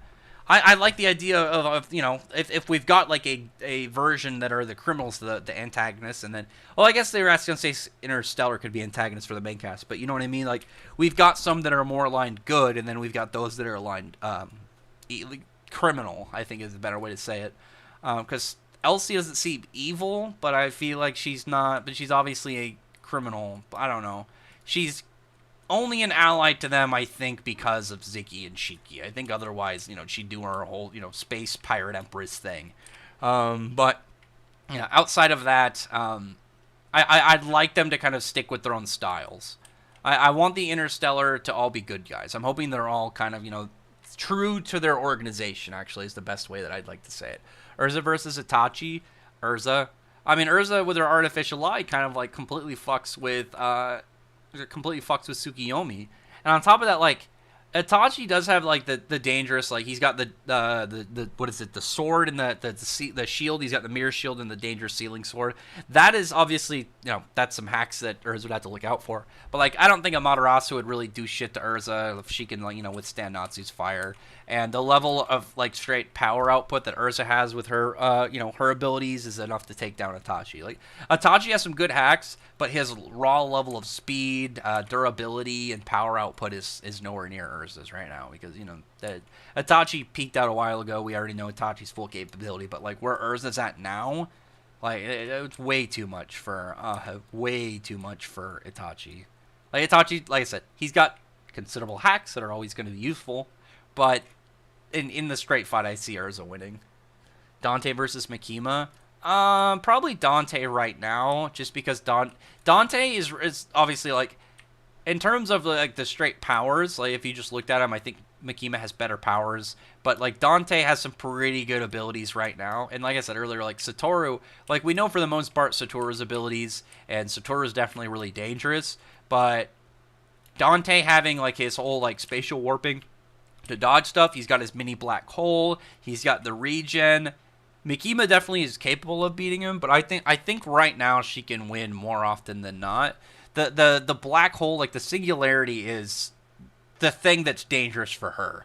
If you took that away, then I think Makima would definitely win. But the singularity is definitely going to be able to defeat Makima, just because it's a really dangerous axe, and if she gets sucked into it, she's going to go back to hell.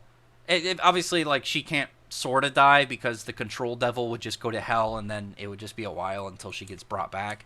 But in that singular match, I think that Dante would win more often than not, just because the singularity is so dangerous. Let's see. Am I almost caught up? I still got a good chunk to be, but almost caught up. Let's see. That was Logan Paul? Yeah, that dude's an idiot.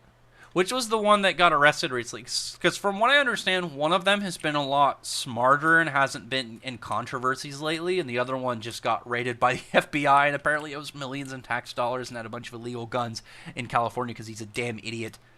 But yeah, one of them, from what I've read, is like they haven't been getting in trouble in a while, and they've kind of picked themselves up after all this shit, whereas the other one is just an idiot and continued down that line. Been a while since I dropped in your chats. What's up, Telehim? How you been, man? Lucy versus Nami? Lucy. That's not even comparable. Like, Nami is not even close in power level, and like her moveset isn't even as good, like even close to as good as Lucy's. Her power output, durability, her feats are nowhere near as good as Lucy's. And the best thing Nami had was Zeus, and she doesn't have him anymore. So like even her best weapon is out the window. And like even with her best weapon, she couldn't get close to Lucy, but now she doesn't even have that. Yeah, it's good to see you, man. You think Merity joined Lamia Scale with Leon, and that's why they're at hundreds? That'd be cool. I actually would really like that. I think that'd be neat. I really want to see like just other characters and some of the ways they went, just to kind of like see what they've been up to lately, and just kind of see like how some of these guys are. Kind of like, even if it was very brief, I really liked to seeing that that Demaria is now, she's not really a fighter anymore. She became a farmer, and she's just been tending to her garden. I think that's just cool. I like seeing characters have kind of just like a, hey, what have you been up to? And just, even if it's as simplistic as that. I really liked other stuff with Agil, as you know, like I've talked about it. The chapter where the lesser fairy tale members, you all got buffed up by Wendy, and the teamwork was able to defeat Doom was really good. And like I've mentioned, like the part where my favorite part of the chapter was definitely with Max and how he trained with Agil. That was one of my favorite moments in 100 Years Quest, 100%. Like, definitely amongst my top favorite moments, just because I thought that chapter in general was really good. Had a lot of good like core fairy tale themes and vibes to it. But I really liked how Max was able to utilize some stuff that happened in the series with stuff with Agil in order to go and get more powerful, and the fact that he was able to train over the last year over it. I thought that was really, really good. Who in the Easy Crew do you think will eventually match Captain Connor as a pilot? I think possibly Rebecca. As a pilot? Oh, no, well, I think maybe Jin. Because Jin, as we saw, like, he's obviously, like, a good shot. So I imagine he's, like, really good with the ship and stuff. I think that'd be really cool if that was Jin's thing. Jin or Wise, I think, would be a really cool pilot. Maybe Wise, just because of his way this ether gear is, he could probably, like, when they got out of Norma, that he altered like the thrusters of that ship in real time. I think he would be the coolest one as the pilot, just because he'd be able to alter things about the ship in real time in order to make it better and make whatever situation they're in better. Because like Connor might just be like an amazing pilot in general, but he doesn't have like the ability to just like if they're like, oh, we need more power to this component. Wise can do that. He can redirect stuff on the fly with his power. I mostly had dogs. I had dogs growing up. You're gonna make me. I'll make this one a way shorter story. Growing up, my dad hated cats because like I remember some of the cats I had when I was really little, when I was like really young, and I think I was like 5 or 6 at the time. And, like, we had cats at the time, and that was, like, the last time we had cats before, probably, like, 10 years later. And at the time, the cats we had were kind of like the ones you see that are, like, mean. They aren't very friendly. Like, those were the cats that we had. And so my dad didn't like cats already. My mom convinced him to get cats. The cats we had weren't friendly. They were mean. They would scratch people and just were assholes. And so my dad hated cats. And, like, that just stuck for a while, and we moved to this house where it had, like, a cut-off garage, and because of that, you needed to have a cat in order to, deal with mice and stuff. And there was a cat that already lived there before we moved in, and so like that cat was already completing that purpose, and he was a really nice cat. That was a weird cat because he was like 20 years plus old, and he would get sick, and you'd think he's gonna die, and then he would get better, and then every time you thought that he was on the brink of death, he would recover. He was a weird cat. It was impressive. But they're like, oh, well, this cat's going to die eventually. We're going to have to get more cats because, we don't want mice and rats and stuff to, become a problem out there. So, like, but we didn't want to get a cat to be, by himself because the initial idea was it was going to be a barn cat. So we got 2 cats, but they were kittens. So at the time, we were, brought them inside. It was a lot more bonding.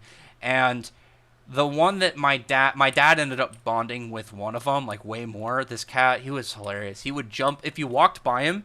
He'd sit on this railing outside on our porch, and if you walk by him and you tap on your shoulder, he would jump on your shoulder and sit down like a parrot. And my dad loved that cat, and since then he's really liked cats. Like we've had that one, and then we have this. They have a cat now because like I get pissed off at my dad because since I moved out, like the cats we've had, like they keep disappearing. They'll get like they had them be more outside cats, and bad stuff keeps happening to them. Like it's like one cat decided he wanted to be more outside cat, and then like this one cat just showed up and started living there, and that one died recently.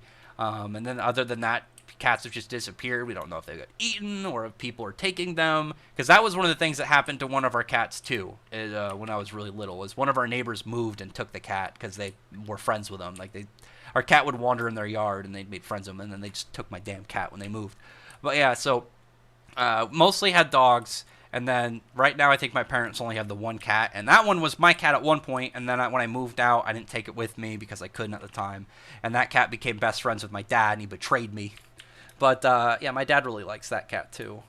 But I had mostly dogs growing up. I love cats and dogs. I like most pets. I wish I could get a raccoon. I don't know how I could get one. I know some people have them. I've seen dudes with toucans. There was a dude in my town who did have pet raccoons. I don't know how he did it. I don't know where I would go to get one, but I want one. But obviously cats and dogs are kind of, they're the most popular of the pets. And I love dogs, but I'm a dude who, I work half the day, 5 days out of the week. When I'm not working, I'm either playing games or I'm watching, anime and reading manga, or I'm doing YouTube stuff. So I don't know, I think with the way that I live and my level of either chilling or gaming, that like I don't think I'd be able to take care of a dog as much as I should. So I'd rather get a cat just because like I don't want to get a dog if I couldn't take care of it properly. That's how it's always been in my mind. Because like even if like somebody was like this like even though I don't have any dogs, and if I end up getting this third cat, I worry about becoming a crazy cat person. But like even if someone was gonna be like make fun of me for having cats, obviously cats are seen as more feminine. I don't really care because like as long as they're happy, I'm happy. Because like even the weirdest like pet owner is still better than anybody who abuses pets. So I don't know. I definitely enjoy my cats. I love huskies though. A Yorkie and a husky, dude. I love huskies. Huskies are definitely one of my favorite types of dogs. I actually get really happy anytime I'm driving and I pass somebody and their dog, the dog out the window thing, and I'm at a traffic stop. And I was pissed off about something.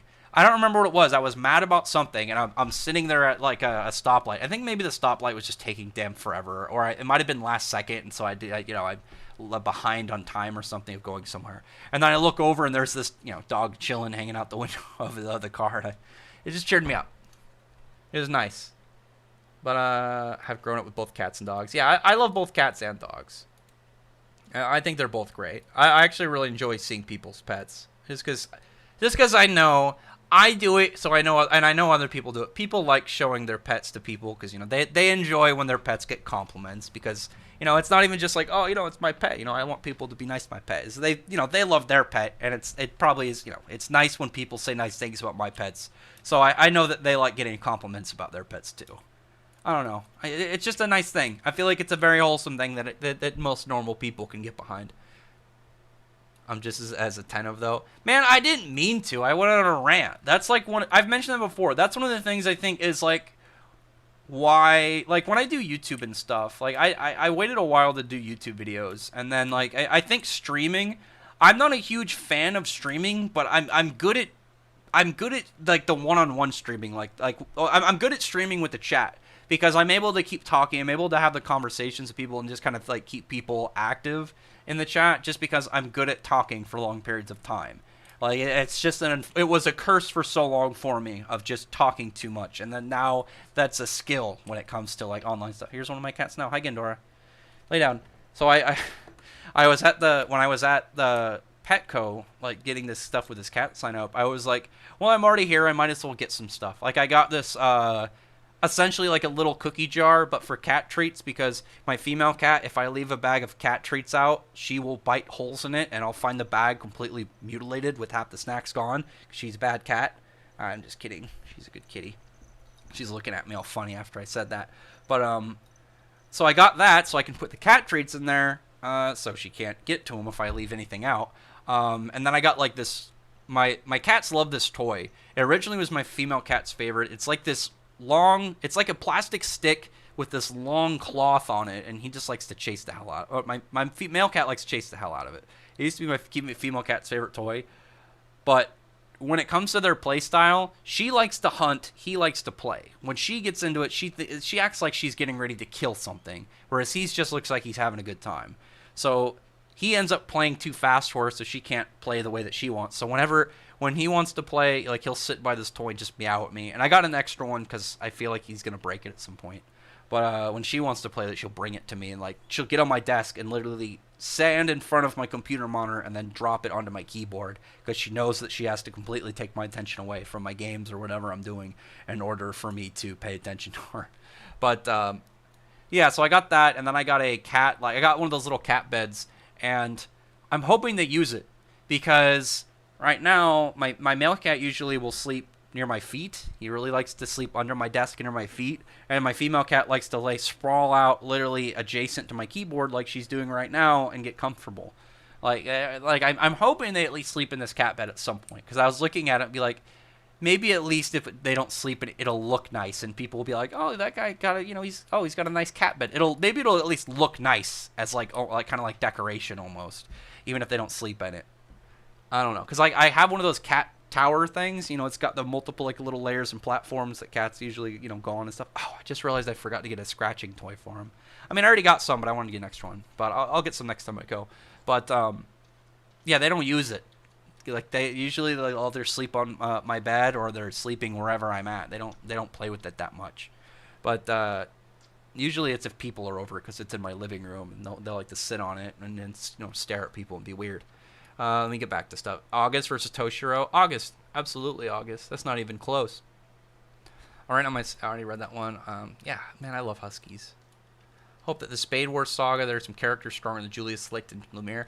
I don't know about that. Because the thing about, like, Julius is one thing, but Licht and Lumiere are kind of like, they're kind of like peak characters. Like, I don't imagine there's going to be a lot of characters stronger than them unless it's like whoever ends up being like the king of the devils or something. I mean, I imagine that there's going to be characters stronger than them. I don't think it'll be this arc unless there's a devil that each of the devils like linked to the Dark Triad. Like if those three devils answer to a higher power, like I said, a devil king.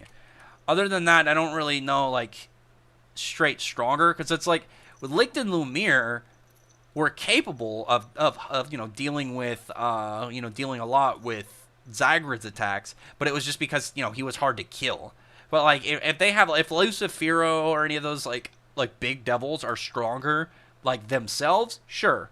But like I don't think Dante, or I don't think any of the Dark Triad and stuff are going to be stronger. That I feel like if there's going to be like characters stronger than like Licht, Lumiere and Julius, I feel like that has to be like way later on. That has to at least be the big part after this one, because I assume that the Spade War will be as long as like the Elf saga, because like the way that really Black Clover's been, all the arcs up until this Elf Resurrection arc were part of it. I see the whole everything until the Spade War, until the Spade Kingdom stuff, I see as like one part of Black Clover, where I think we're on the next part, kind of like how Bleach arcs are, kind of like how Bleach sagas really are. It's like I really kind of see this like the Elf saga, and now it's like the Spade War, and I think it's going to be multiple mini arcs that go into like one big arc near the end, and then after that, it's going to be like its own new thing. It's not going to be like, oh, Dante is doing this now. It'll be like a completely new set of enemies. You know, they're a completely new land, new problems. Characters are going to be older. It's going to be like a different setting almost.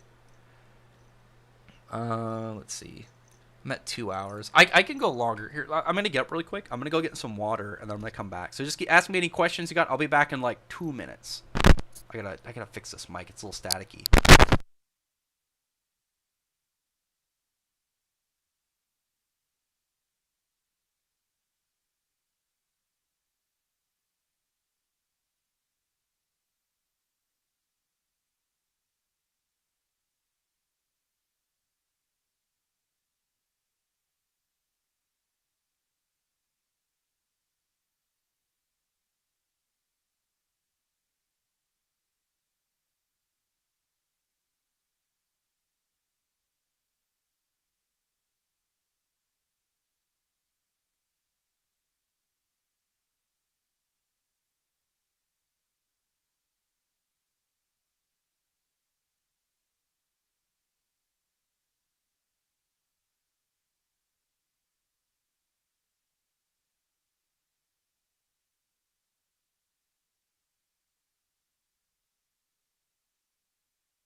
All right, I'm back. Okay, let me get some more of these comments. Where was I at last? Yeah, it was this one, and then I read the August one. Yeah, sometimes I lose I go off on some rant or tangent, lose my train of thought. If Elsie does fight Ziggy eventually, is that how you see her character ending? Like, have you one badass character going, fighting the main villain? I don't, like, if she fights him, I don't think it'll be to the death. I don't know. It's a possibility. Like, we don't know really the full extent of, like, where her character is going to go. So, like, her dying, like, her possibility of dying isn't, like, with Ursa. Like, I don't think Ursa would get killed off. I don't think that at all. But, like, Elsie is, like, obviously not part of the main cast, so it's a possibility. Same thing with Justice. We don't know how Justice is really going to kind of measure up the same, like, in terms of, like, importance of Jalal. Like, I don't think Jalal's going to get killed off.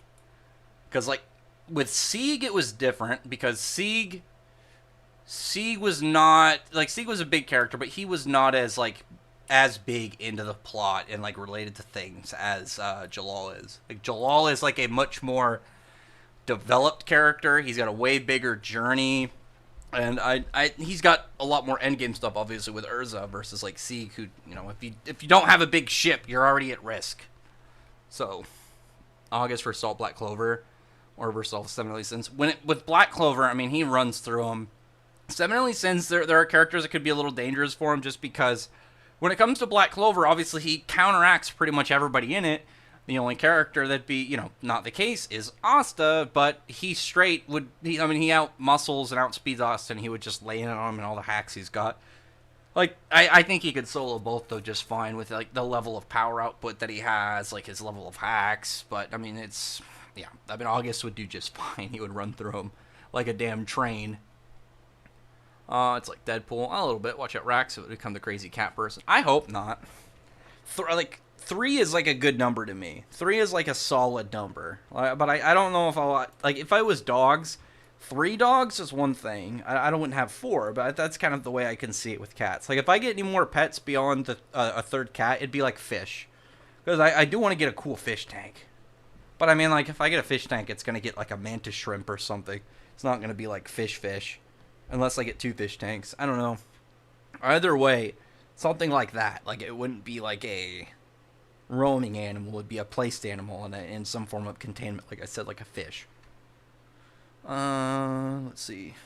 Let me scroll down. Jake Paul. Yeah, Jake Paul is a big dummy. You think Elsie actually hurt Justice, or do you think it's misunderstanding? No, I think she did something that screwed him over. She's a space pirate. She probably she probably had some raid at some point that ended up destroying like his town, or ended up killing somebody important to him. It's way more likely she did something bad, because even if she's not, we don't know like exactly how she's like when she's not around somebody she's nice to. Like, with Shiki, it's different, because, you know, we know her, like, she has got a past with Shiki and Ziggy and stuff. But, like, when it comes to, like, a, you know, in some form of, like, random character that's nowhere, like, related to her past, as far as we know, like, she's a crazy space pirate criminal. Who knows entirely? Like, it's a little bit of a mystery, but I believe that she's probably, you know, a lot more dangerous than people really put out to be, and I think she's done a lot darker things than people probably would assume right now. Because she's Erasmus Galactica for a reason. Like, maybe she's more kind of like, you know, like how Luffy and style, like, they're criminals, like, they're pirates, but they're not evil. They're more of like a bunch of, you know, a bunch of troublemakers in a lot of ways. They're not going around like classic pirate style, you know, attacking people and potentially murdering people and doing whatever. Kind of probably what Kid or someone would do, probably like Blackbeard does and stuff. But maybe that's other Erasmus Galactica. Maybe Elsie's just more of a criminal. But who knows? Like, we just got to wait and figure out. We just got to let time really kind of like play out the full extent of, you know, of what exactly the differences between each of the Erasmus Galactica is, and where Elsie kind of plays out on that. And then eventually into, you know, backstory time, finding out what she did to piss off Justice so much. I feel like, though, once we find out Justice's name, because that's a code name, and I imagine his code name has to do with, you know, what he wanted. Like, maybe the reason that he's going after Elsie is, like he said, justice. He wants to enact justice. He wants to, you know, bring people to the, you know, to where they should be, who, you know, break the law or commit crimes or something. Intriguing. I definitely want to see, like, where it goes with him. I think he's very useful. Tomorrow pulled the Thanos. Yeah, just hanging out. Aizen versus Zeref. Zeref's way more broken than Aizen. Like, Aizen's tricky, but, like, Zeref is super tricky. Like, the thing about Zeref that we saw against Natsu is Zeref didn't try to use any of his broken hacks because he wanted to have a good fight with Natsu. Anybody that otherwise that tries to fuck with Zeref, like, he can end them. Like on top of that, like, Zeref specifically mastered, like, on top of all the other abilities we know he has, he specifically mastered black magic in Fairy Tail, which includes stuff like the black magic that Mary had, which she could directly put a flesh-eating virus into somebody's brain. So imagine, you know, Zeref in like an actual pissed-off fight, he can just look at you and then bam, you know, your brain pretty much just dissolves and you die. Like, he's absurdly broken. Like, the only thing that really kind of hurt, like, aspects of that is the fact that he was fucking crazy. Well, like, anybody that he doesn't, like, have, like, someone like Natsu or Mavis that he's actually got, like, feelings for, and he's got kind of, like, a softer side for, you know, just some random guy he's fighting, he's going to absolutely mutilate them. He's going to murder the hell out of them. Natsu's base fire versus Matarasu. Matarasu doesn't have that many good heat feats, so I'm still going to go with Natsu. Like, what is, like, Amaterasu's, like, best heat form is what? Like, there are times where it didn't even burn samurai armor, which is just because it was metal. Like, Natsu's been able to melt metal since, like, the start of this series from just body heat alone. Like, Amaterasu's thing was it, like, dangerous thing is it didn't go out. Like, it was, like, it was supposed to be hotter than just normal fire, but the big dangerous thing is it didn't go out. Like, you couldn't just jump inside, you know, a pool of water and put it out. It would keep burning until, you know, the user stopped it through whatever means, like, you know, killing the user or getting them just to convince them to stop, or them stopping of their own free will. But for the most part, like, that was the big dangerous thing about Amaterasu, which match Natsu's fire. Okay, he's not gonna have that same crazy level of endurance of consistency, and that you can get it to go out. Natsu's fire doesn't just like sit there and do the same thing, but its level of heat and the level of power that it puts out is way higher. Maybe Celine will notice both of them. I'm hoping so. Ignis seems to be focusing on Natsu. Yeah, that's why I don't think that I think that maybe there'll be something with Lucy's magic, because obviously like she's got her celestial spirit magic. The only thing I could really see is like if we find out Celine is the one that maybe she created the celestial spirits or something like that, because we don't know, like, have the celestial spirits always just been a thing? Do they just manifest? Because if Celine made them, then sure, that could be something we could really work for. We don't even know the full age of some of like the characters. The only one that we know of is like Ignia. Ignia was pretty young, like obviously when it happened, so he's probably only like maybe 400 plus.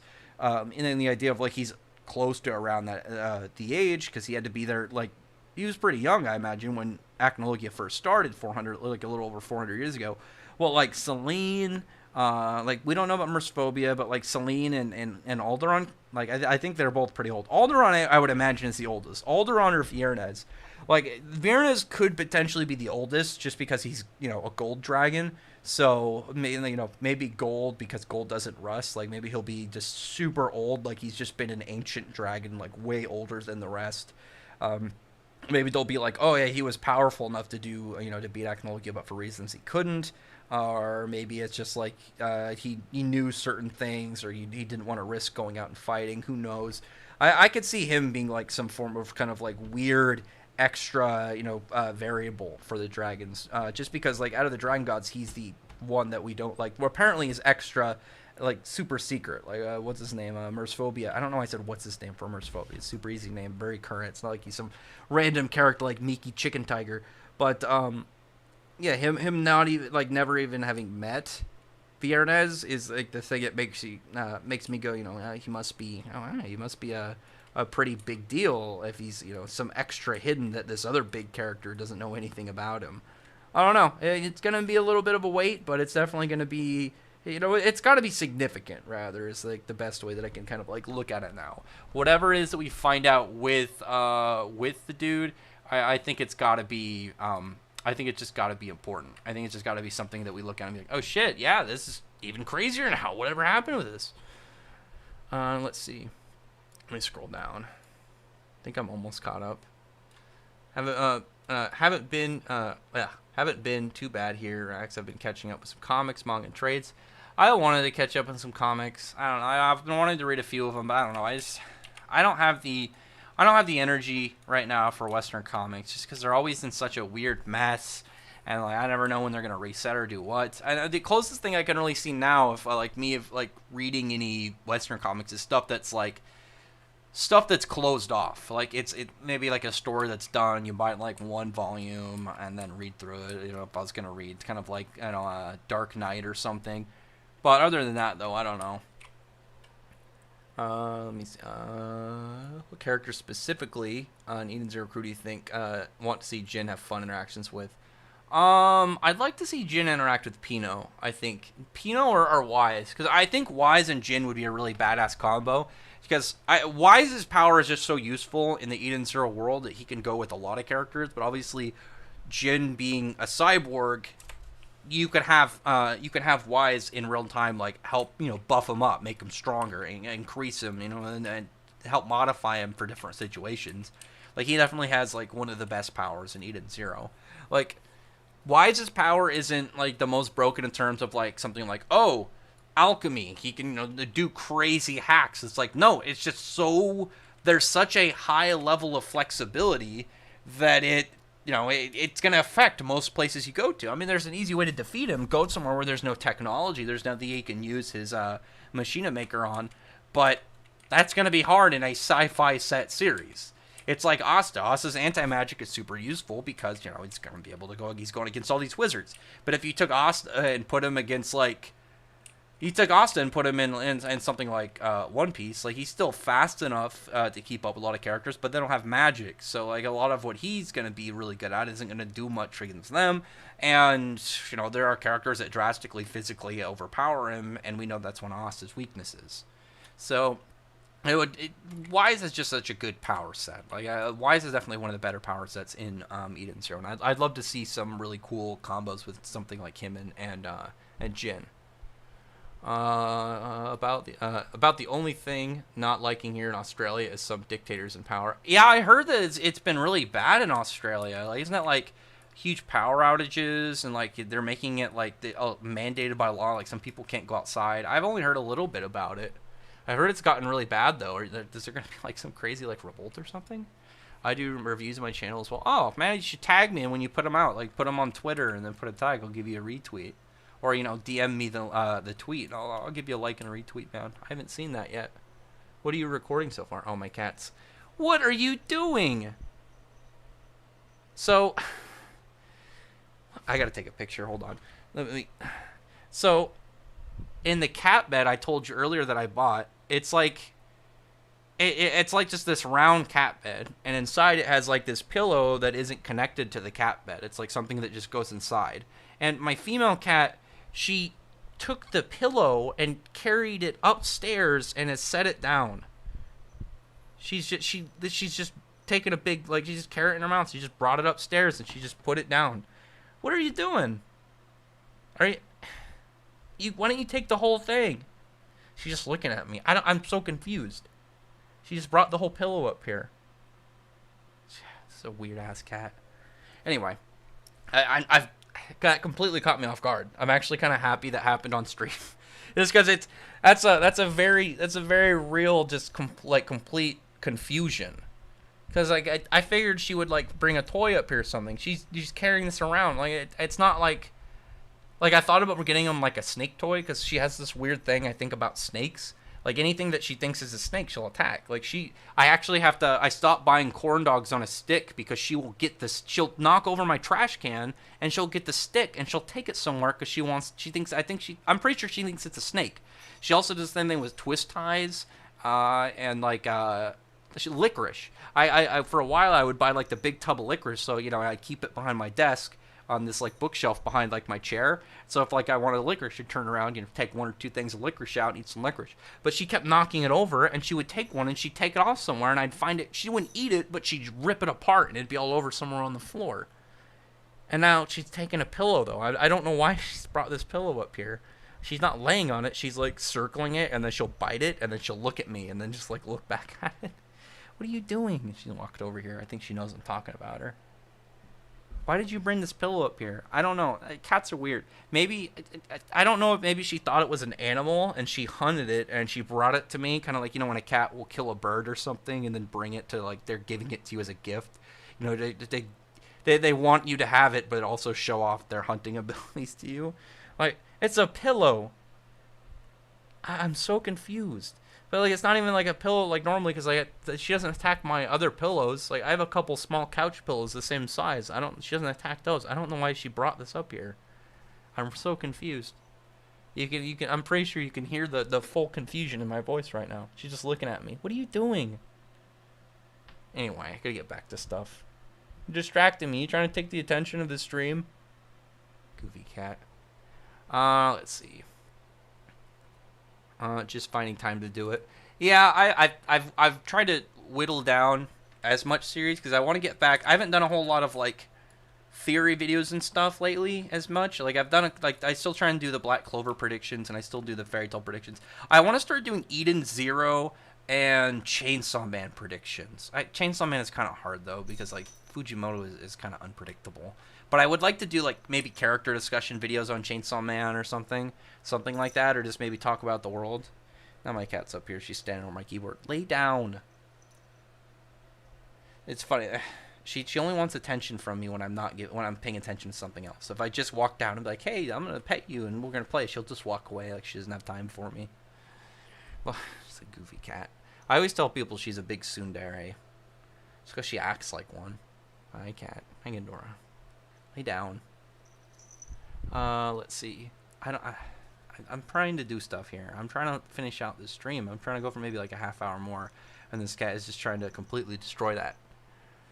Let's see. Let me get back to where was I? Have I heard of Kaiju number 8? I'm like 3 chapters in. Yeah, I started it the other day. It's pretty cool so far.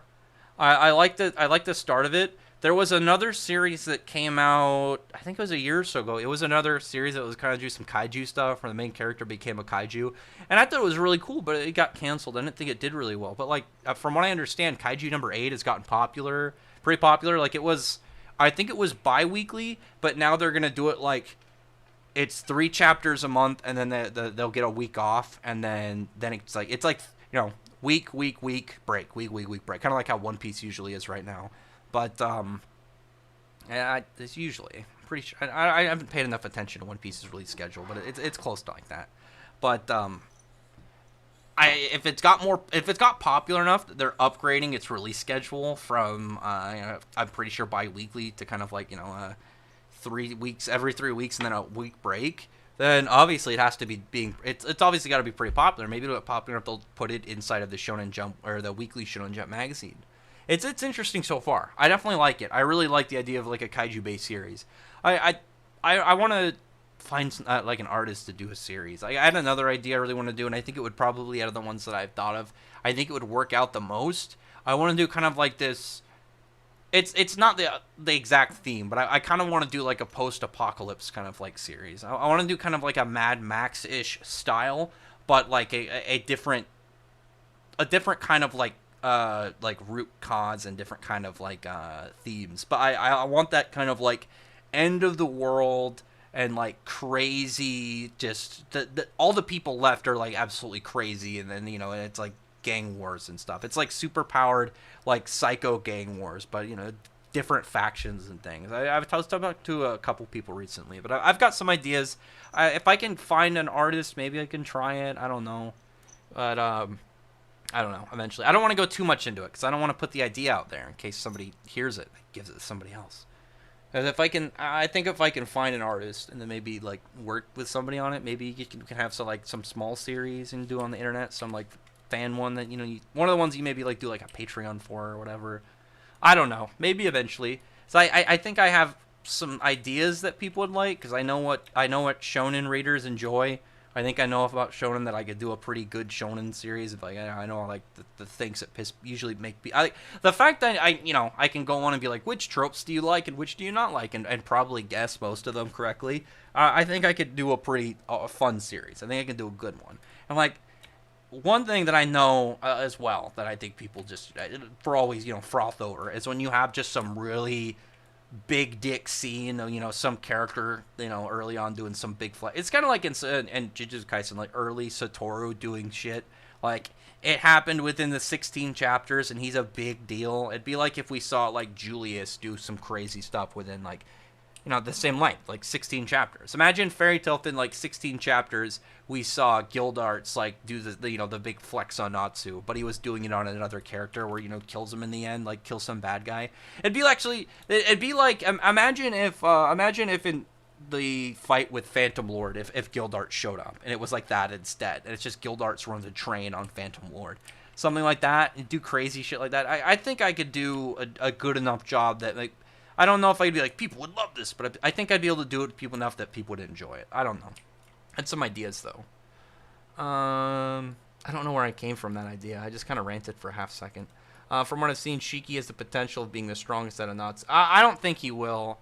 I don't think he's going to be strong. Like, the only way he could be stronger than Natsu is if he goes into crazy, like, planet exploding, does crazy Cosmo stuff.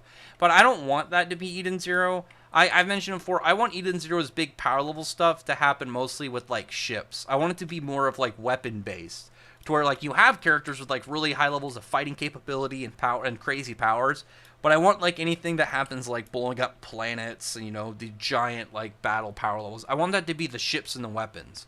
And one of the reasons that is like, that's one of the things that Oda has talked about, like, with One Piece, of why there aren't, like, he wanted to do ship battles more in One Piece, but there's practically no point now because the characters on the ships are more powerful than the ships themselves.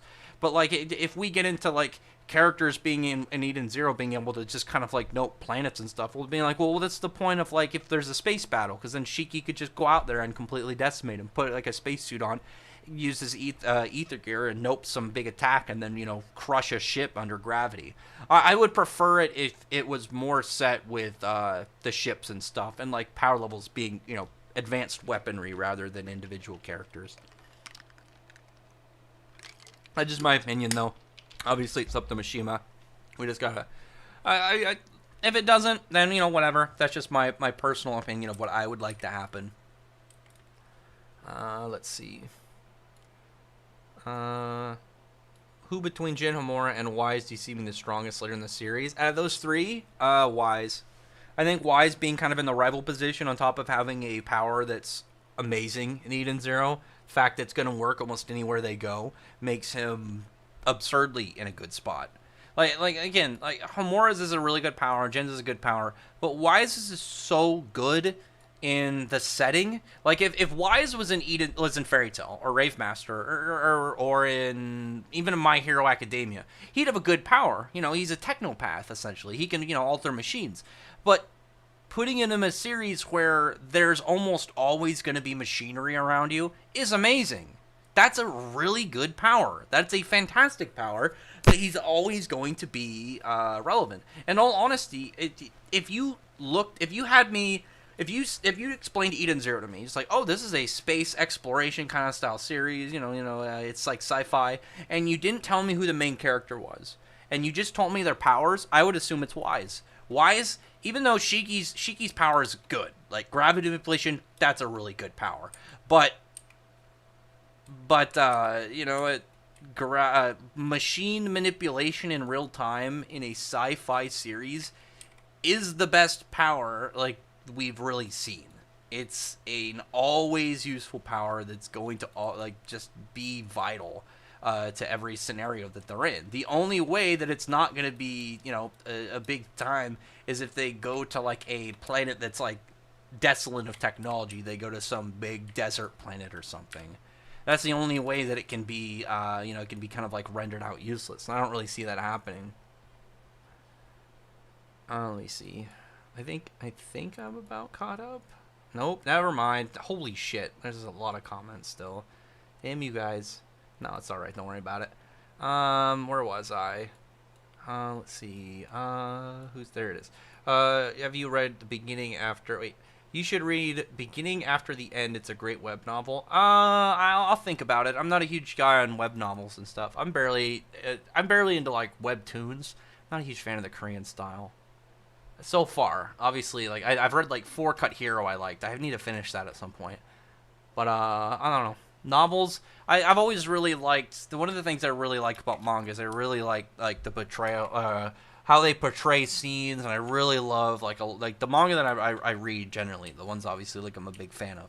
I really love like a lot of those mangaka art styles, and I really love how they're able to how they kind of depict scenes, and how like the way that the art is able to add extra to them. I've always really enjoyed that about a lot of these series. So like I don't know, even if it's like more of a real book. I do really like having visuals, and I know sometimes like there's a lot of novels that'll have like drawings and stuff like somewhere in there, like every couple pages, but I really like the manga style. The manga style is probably my favorite. I mean, the only other way it's like obviously if it's like a really well animated anime.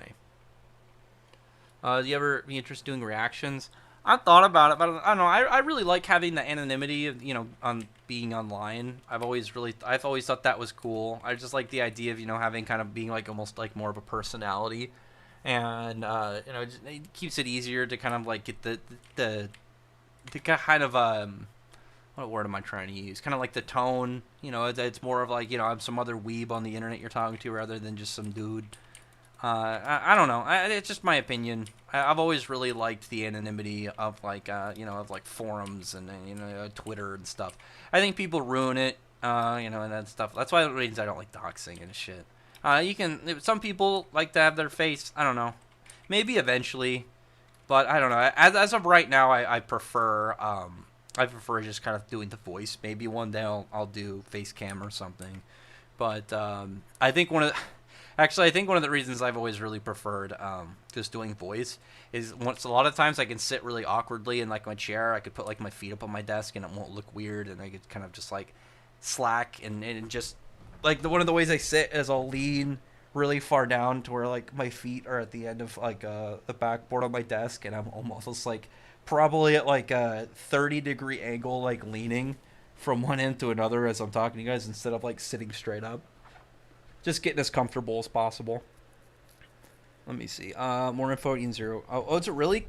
I just want to. The only information that I need before like the anime drops is I just want to know who's doing it. I just want to know the studio. Like I can wait for a trailer. I can wait for the official date that it starts. I just want to know who does it. I just want to get a. I just want to get a freaking. Oh yeah, this is the studio. That's all I really need right now. Do you think we'll see the rest of the Wizard Saints? Come on, you and I both know the most we'll ever get of the Wizard Saints that we haven't seen is just, hey, we exist, we have designs. They're never gonna do anything. I mean, like the Wizard Saints have always been like I said earlier in this, they've never gotten love except for Jalal. I mean, like Josei, we haven't heard from Josei again, and in the spin-off where they're kind of like, it's like a, what is it, Fairy Tale City Hunter, I think, what is it called? I'm trying to remember. But or City Hero, that Josei was like a crazy homeless man. Like it's like dude is not loved. Jura hasn't really gotten anything. I mean, we haven't even really seen that much of his abilities, and his are probably one of the easiest to do. Like we saw like Rock Mountain when he was fighting Jalal, but we never saw him using it again. We never saw him use like Rumbling Mount Fuji again. And like Makarov, obviously with Makarov, Makarov at least gets the benefit of the fact that this motherfucker just never dies.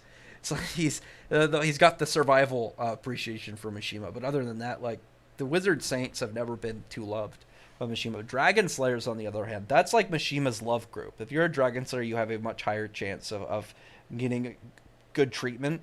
Because like the only one that didn't get very good treatment is like what? God Serena, but that's because God Serena tried to fight Acnologia. God Serena didn't just get, beaten by some random character. He got beaten by somebody that logically would slaughter him.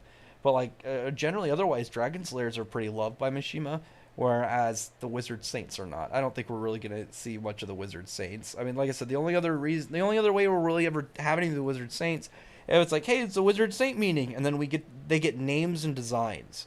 That's about it. They'll be like that. I mean, really, they're the Magic Council now, and that's what we've always really had of the Magic Council. Like most of them, they got a name. They usually get some interesting designs, and then they don't do a whole lot because they aren't really up to par for the most part. Jalal was like strong, but like nobody else of the Wizard Saints at the beginning of the series was really strong. The second group got slaughtered by Jackal. I don't know. I don't really see any reason the Wizard Saints would be able to contend. Well, I mean, plus, like, right now, like, who would they, like, how would they even be relevant in terms of, like, other characters, like, big characters right now? I don't think they could be.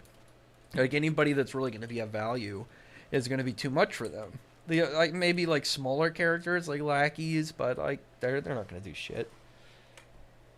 The only one that I would like to see is I'd like to see Hyperion and Wolfheim, just because I want to see their abilities. I'm still waiting for the reveal that Elfman has been training with Wolfheim for the past year. I want it so bad. That's one of the things that I've just been needing to exist in the series, is some form of explanation that, like, Elfman, what have you been doing for a year? It's like, training with the number 3 Wizard Saint, who seems, he's got a similar magic to me, big animal boy. I think that'd be great. I would love that. Just like how much I liked the, the fight with Doom, and we found out that Max ended up training with Agil. I really like stuff like that. I think that's really cool. I think it's a good way to kind of like, make the world feel like it, more is going on outside of the main cast. And, no, I think that would be really neat to see. But other than that, I don't really see much happening with the Wizard Saints. I mean, it's not like they're going to show up and be like, hey, we're relevant. Probably not, but we appreciate that you guys, showed up and are doing something. I don't know. Maybe there'll be somebody that they could do something against. Who knows? But like, I just don't see it very likely, just because of the way the Wizard Saints have been treated in the past. But on top of that, like, the Wizard Saints aren't going to be. I mean, it's not like they're going to be really powerful anymore. They're not they're not in like something like a Wizard Saint level was not big in Fairy Tail anymore. This isn't frickin' this isn't the Phantom Lord arc. Like, they're like Spriggan is almost like the it's kind of like, hey, you're able to 1v1 like the main cast now. But like, other than that, like, maybe if there's multiple of maybe if like all the Wizard Saints team up and fight somebody, like kind of group fight somebody. But other than that, I don't really know. Ignite or Elisaria, who is the end game. I think whoever ends up being I think whoever Elisaria is, if in my theory, trying to summon or create, or whatever his scheme is going to be the end game. I don't think it'll be Ignia. I think Ignia is going to kind of, obviously, I think at one point he'll be on Natsu's side, and I think he'll help fight whoever is going to be the real big villain. Natsu and Ignia team up is going to be the biggest thing, I think, in Fairy Tail to happen, in my opinion, for like big hype moments. The only other like way that I could have seen like a bigger hype moment is if somehow Natsu teamed up with Zeref to fight Actologia, which, man, I wish something like that happened. Even though like I really liked how Zeref went out. I loved his death scene. I thought it was beautiful, but like, have you had something like just thinking about the idea of if Natsu teaming up with Seraph to fight Actologia in like some badass brotherly battle? That'd be great. But Ignia and Natsu, I think, will be absolutely amazing. I'll be fanboying the entire like 2 weeks if that's revealed. Like, I assume it'll be like, if it happens in a chapter, it'll be like the last page, but in like before 2-week wait, whatever. That, like, those 2 weeks, I'll probably post that picture like 100 times. Like, if something like that happens, I would love that so much. Like, I think Ignia has the potential to be one of the most interesting backstories in the series, because when it comes to Ignia is like the other side of a coin for Natsu's story. Because Natsu's got one of the better stories. Like, Natsu's got one of the most meaningful and touching stories in the series about him and Ignia and stuff. But like, I'm really hoping that Ignia, like, the fact that Natsu, Ignia cared for Natsu and saw him like a son and loved him like a son, and the fact that male dragons aren't supposed, like, in their culture, don't look after their young and don't care for them. I'm hoping that idea like messes with Ignia's head of like, well, why wasn't I good enough? Like, why did he care about this guy, not his own son? Like, I'm really hoping that's a part of his story, because I think that can get super emotional. And the fact that if Mishima is able to take from Natsu's side one of the most beautiful parts of like the back of the story, obviously Natsu's in relationship with Ignia, and is able to turn that into a darker way because of that relationship, somebody else got screwed over and it did a lot of psychological damage to him. I think that could be huge. I'm really hoping we get something like that. Bet Justin's else are going to be an opposite. Yeah, I've said this before. The thing that's funny about like the people who don't read Eden Zero and like be like, whoa, look at Elsie, she's literally just Urza. Mishima's just using all these designs. It's like, for one, look at all the different designs in Eden Zero. It's weird how people focus on like specific ones and they're like, this is enough proof. But then you look at like all the other characters and their designs and like how different some of them are. It's silly. But like, I can't imagine any of these people like if like you talk to them, like in their mind they think if they called Mishima out on this, he'd be like, I can't believe somebody noticed. Like, he knows. Like, Elsie and Justice are Urza and Jalal with their roles, their initial roles switched. I mean, the Skull Fairy symbol is literally the Fairy Tail logo just turned 90 degrees. He's doing it on purpose. It's intentional. People are silly. To me, it's just been such a silly thing that people have complained about. What if Happy gets a dragon form? Happy's not a dragon. I don't know if he needs a dragon form.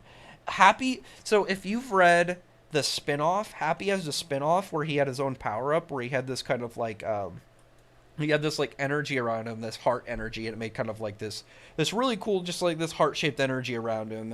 And I thought it looked really nice. I would like to see Happy get that, or maybe get some like bigger wings, and maybe give him like these giant like archangel wings, like way bigger than any of the other exceeds, because like and make him way faster or something. I don't think he would need a dragon power, but if you were gonna give Happy a power up, I think it would have to do something with his wings and just make him faster.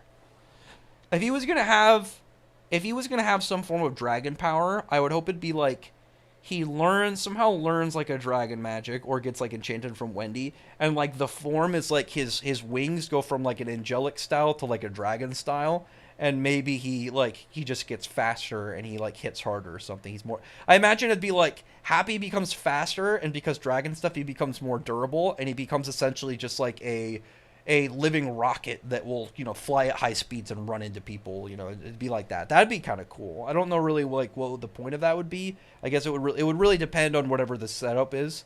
Like maybe there'd be a setup that it would make sense, but like that's the only thing I could really see if Happy was going to get anything like that. Let's see. I want to make sure I'm caught up before I end this stream. What character do you think Irene will take over? I'm hoping she gets a new body. Do you read Soul Leveling and Tower God? I read part of Tower of God and I read part of Soul Leveling. I don't know. I'm not a huge fan of the Korean style when it comes to their series. I've heard Tower of God though is pretty good, like a lot better later on. I don't know. The only Korean series that I've really enjoyed was Four Cut Hero, just because I think it was able to balance comedy and action really well. The one thing I'm not a huge fan of when it comes to a lot of Korean series is like the main characters usually start out way more broken than I think they should be. And I don't know. I've never been a huge fan of that. Like if you've read Four Cut Hero, the main character starts out really OP, but like all the other characters around him that he interacts with are also other OP characters like within his kind of like area of level. And so it's usually just big characters all the time instead. So it's not like the main character's just broken and everyone else is just there. Kind of like if you've ever read Noblesse. It's one of the reasons I didn't really like that series. It's like it took like 400 chapters for somebody to show up that could rival the main character, and it was just like every single arc before that he would just destroy everybody. What do you think is next for Yuno? I think Yuno's going to go down a dark path. I think Yuno's going to become like Griffith and just be super dangerous. Do you think the Interstellar Union Army will give Ziggy the title of Erasmus Galactus since Joe has been defeated? No, I think if they're going to give anybody the vacant spot of Erasmus Galactus, it's going to be Shiki. If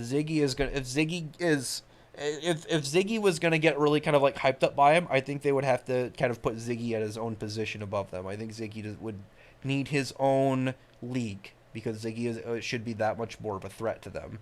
It's like Zareth, because like Zareth coming back wouldn't be like, oh, he's like, oh, he must be, a new Dark Guild or whatever. Like put him up there with like the Baal Alliance. Like no, he has a history. He's not a new guy rising up like One Piece Blackbeard. Like Blackbeard going up, it's like it'd be like if all of a sudden Roger showed back up, or I'm trying to think of another series. It'd be, or if like Lumire showed back up in Black Clover, and he's just like, hey guys, and like, hey, we'll make you a captain. It's like, no, we'd probably put you as Wizard King, big boss. But Ziggy in general, they'd have to elevate him up to a higher position because he has a history, and they know how much more powerful he is and how dangerous he could be. Oh yeah, thanks Telehim. Appreciate it, man. Yeah, I think Shiki should be the vacant spot. I think he should get the role. How would Natsu, Lucy Gray, and Natsu, Lucy Gray, Urza, and Wendy fit in Power Rangers world? I don't know. I guess they'd be Power Rangers. They would end up fighting evil. That'd be awesome. It would have to be something like Mystic Force, obviously, if they're gonna be wizardy. Well, Victoria, where I live, has been hit the hardest because of the dictator Dan Andrews has been placed Victoria under curfew. That sucks, dude. So I heard there's been restrictions on going outside though, like in general. Like I saw some guy earlier on Twitter saying like he hasn't had power for 2 days, he hasn't had clean water for 2 days, and he can't go outside to go buy clean water. It's been really bad for him. Yeah, from what I understand, it's been just a shit show over there. That really sucks, dude. There's been a lot of issues in the states too. Some of the leadership and I don't want to just pick sides, but a lot of the blue states, their leaders have been extra, the nicest way I'll say is goofy when it comes to like the rules and restrictions, and it sucks. And it's just like, holy shit, can you just let people like not collapse their businesses and their lives because you want to hold everyone down? I mean, it's not nearly as bad as we knew is the issue. like I don't want to go on a rant about this, but you know what I mean. People overblow it. They make it out way bigger deal than it is, at least from what I've seen. Like most people are asymptomatic and shit. But anyway, it's irritating. I understand. I get what you mean. It sounds worse over there for you guys. So from what I can say it. Sorry that you guys are having to deal with so much bullshit right now. If Rave Master, Fairy Tail, and Eden Zero are the same multiverse, do you think the cameo appearances can be alternate universe versions of those characters? I think the background cameos are just background cameos, but I do think that it's like a big multiverse, and like the versions we saw in Heroes are kind of are going to be the ones that we see forever, kind of like in the crossovers, whereas like the originals are going to be the original universes. But I think the cameos are just cameos. If we got interactions really with them, where like maybe they were in the story, but like as far as like no, they're just cameos. I mean maybe, but like from what I'm gonna go with that they're cameos. That's just my guess.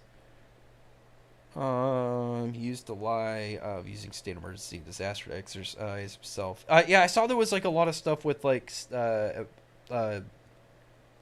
emergency supplies or something, or emergency kind of like the when they had like all that like the prep food, water, whatever for like disaster supplies and shit. I don't know exactly what happened. I haven't looked too much into it. I've seen a little bit of the fuckery going on in other countries because of all this shit. Like I said, man, I'm sorry you have to go through all this bullshit.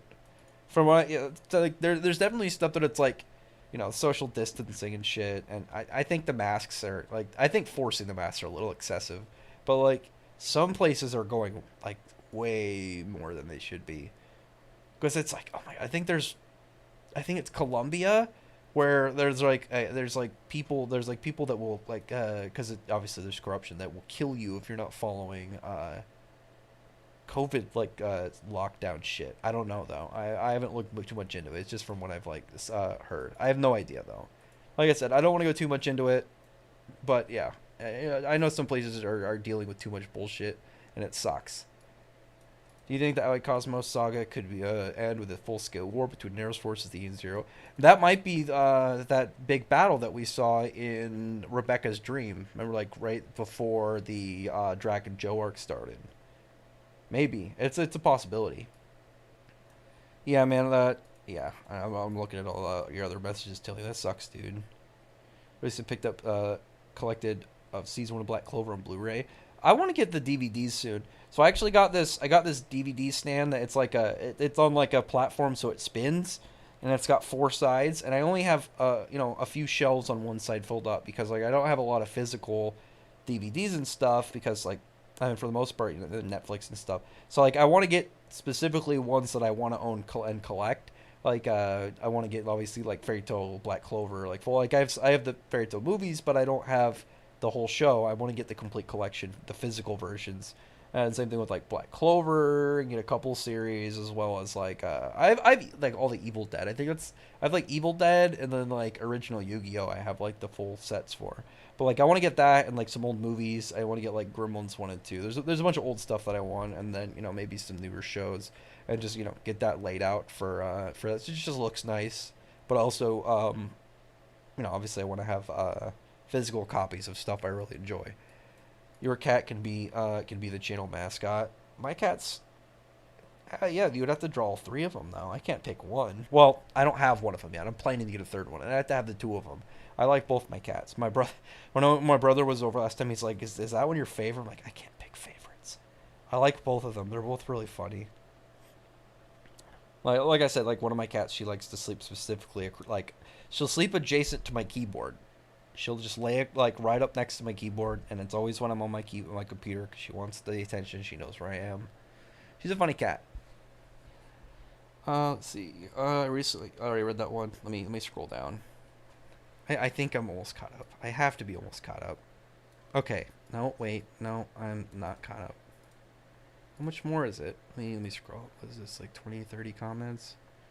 Yeah, that's not that much. I got this shit. I'm gonna get this. I'm gonna destroy this. Do you think Jin will get True Overdrive this saga? I hope so. I mean, like, if he's already got this partial and he's not far off. I also picked up Eden Zero Volume 1 through 6. Oh, good, dude. Eden Zero is badass. Yeah, you get to read those, dude. People are calling Toriko Outerversal. I don't want to deal with those people. Like, some people get crazy with like interpretations of power levels, and it's so silly. It's so silly. It's like the guys when they were talking about like, oh well, Lux said that there was no, there was no boundary in Glamour World, and then what is her name? Was it Rave, the elf that took over Dorothy? She said that impossible is possible, so it's true. So it's a universe. So she's universal, and that means that Luck and Magna are universal for defeating her. I'm just like, you gotta be fucking kidding me. I can't deal with people like that. It's silly. I think anybody who reads Toriko has actually read Toriko know that that's not the case. They're not even universal. Like the end stuff was like, I mean the Toriko planet is huge, and there are obviously creatures that are like the star mammoths were the size of stars and stuff, and you had like gods and shit. Like it's got some crazy stuff, but it's definitely and I know what you're talking about. People were saying, was it Midora was like they were saying like Midora was like outerversal because he attacked he attacked, I think it was Neo inside of the afterlife at one point when the portal was open. I'm like, you guys are fucking silly. I would love to see Shiki destroy planets. I'm hoping, like I said, I hope that power levels don't go that crazy in Eden Zero. I like the idea of more that the ships are like the big power level stuff, and then when it comes to the characters, it's more of like super weird fights, like obviously Shiki being gravity. I want him to be more flexible to his powers instead of just big power levels. Because like when you look at each of them, Natsu is large power output and durability. Haru is large utility and variety. Shiki is flexibility and kind of like agility. And I like that each of them are gonna have their own different thing. Because even like when you go look at like the Heroes spinoff, the thing that was emphasized on Shiki was Shiki's mobility. That was the thing most emphasized for Shiki, was how mobile and flexibly mobile his powers were. And I would rather him get something, I've mentioned a million times, I'd rather him get something like wormholes and black holes. I'd rather him get portals. I think portals would be infinitely cooler. Like a black hole, it's like if you get something like a black hole and he throws it at somebody, it's like, okay, that's badass, it's a good power. But like, there's not as many things you can do with a black hole unless you got to do some crazy fictional stuff.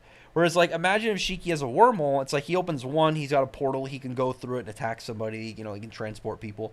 But then imagine he can open multiple wormholes and then shoot those gravity balls from all directions on people and shit. Or he opens them up and then, you have all these characters attack people through these holes and it's all like on one guy. And you have this badass combo move from all directions. Something like that I would rather have. Why would you say Wise is Shiki's rival? They don't compare nor argue like Natsu Gray, because he's more in that rival position. He's more in that spot that like Gray and Musica were.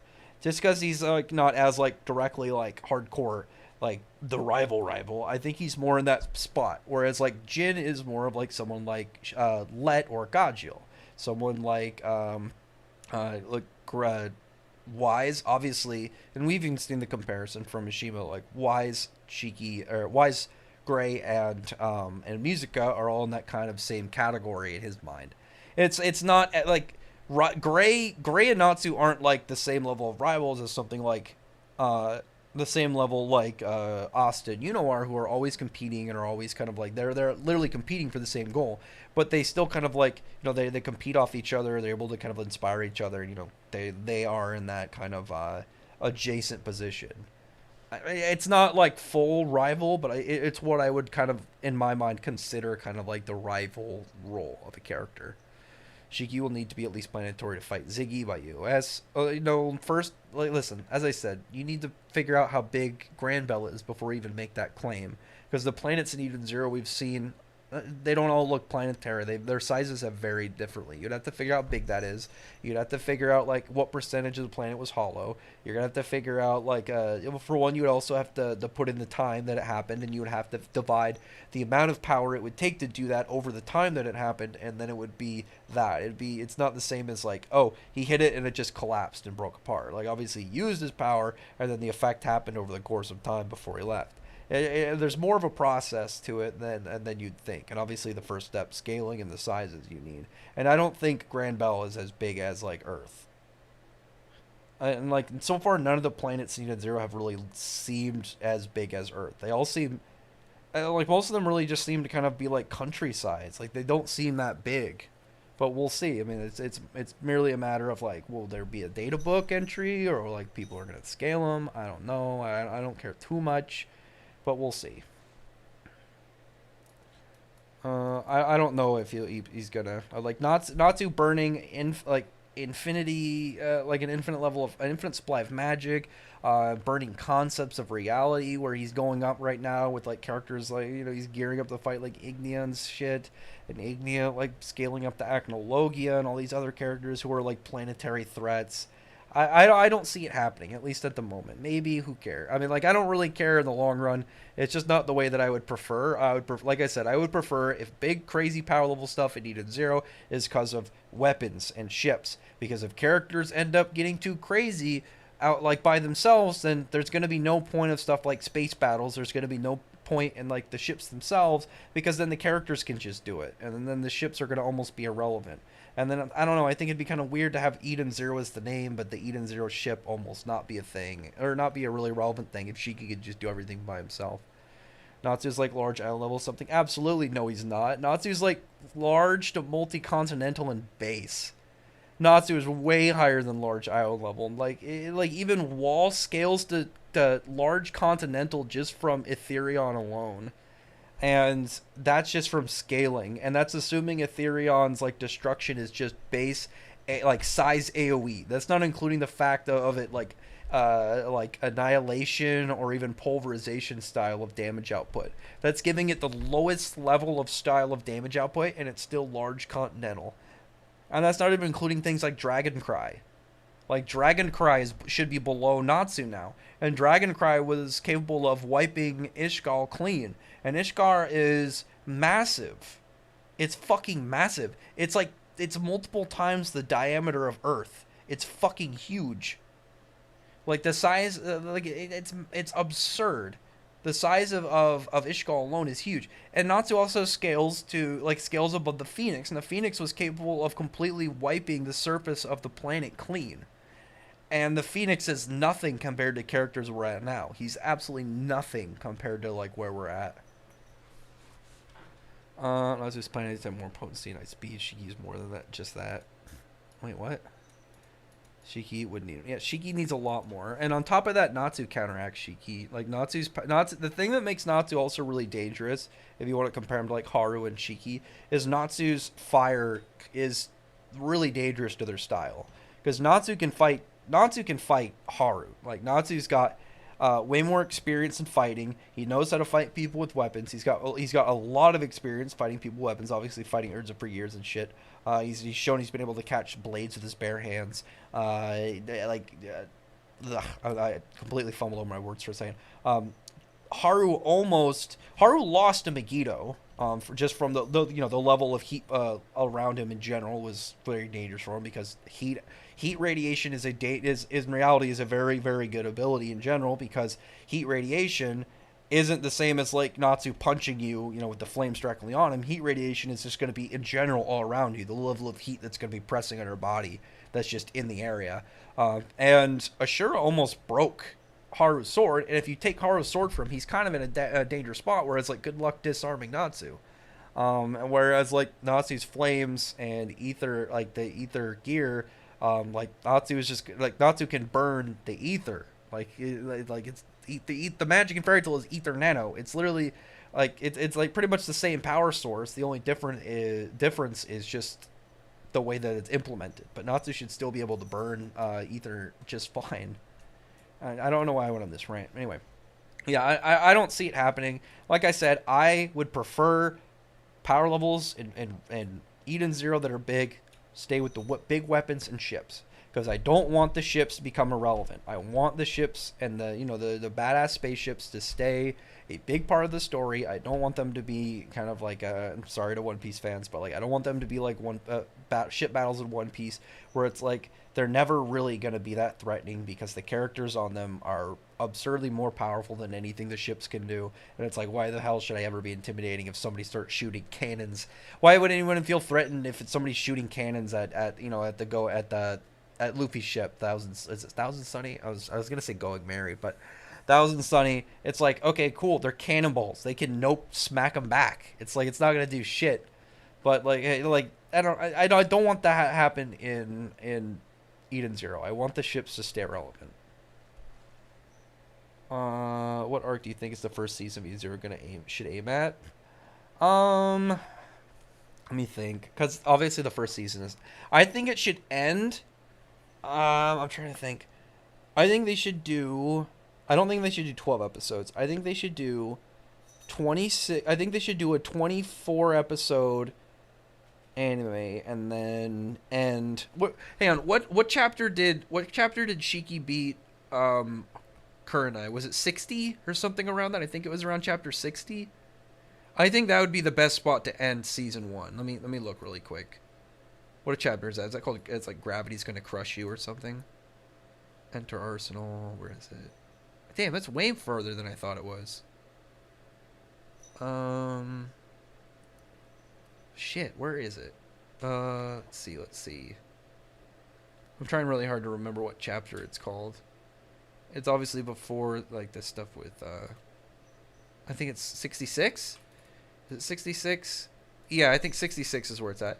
If you do, like, if you do a 24 episode, and you do, so, yeah, 24 times 2, 48, and then you do 2.5, you do 2.5 chapters, so what is, or, 2.5 chapters an episode, so that's what, like, about 60 chapters, if you did it that style, right?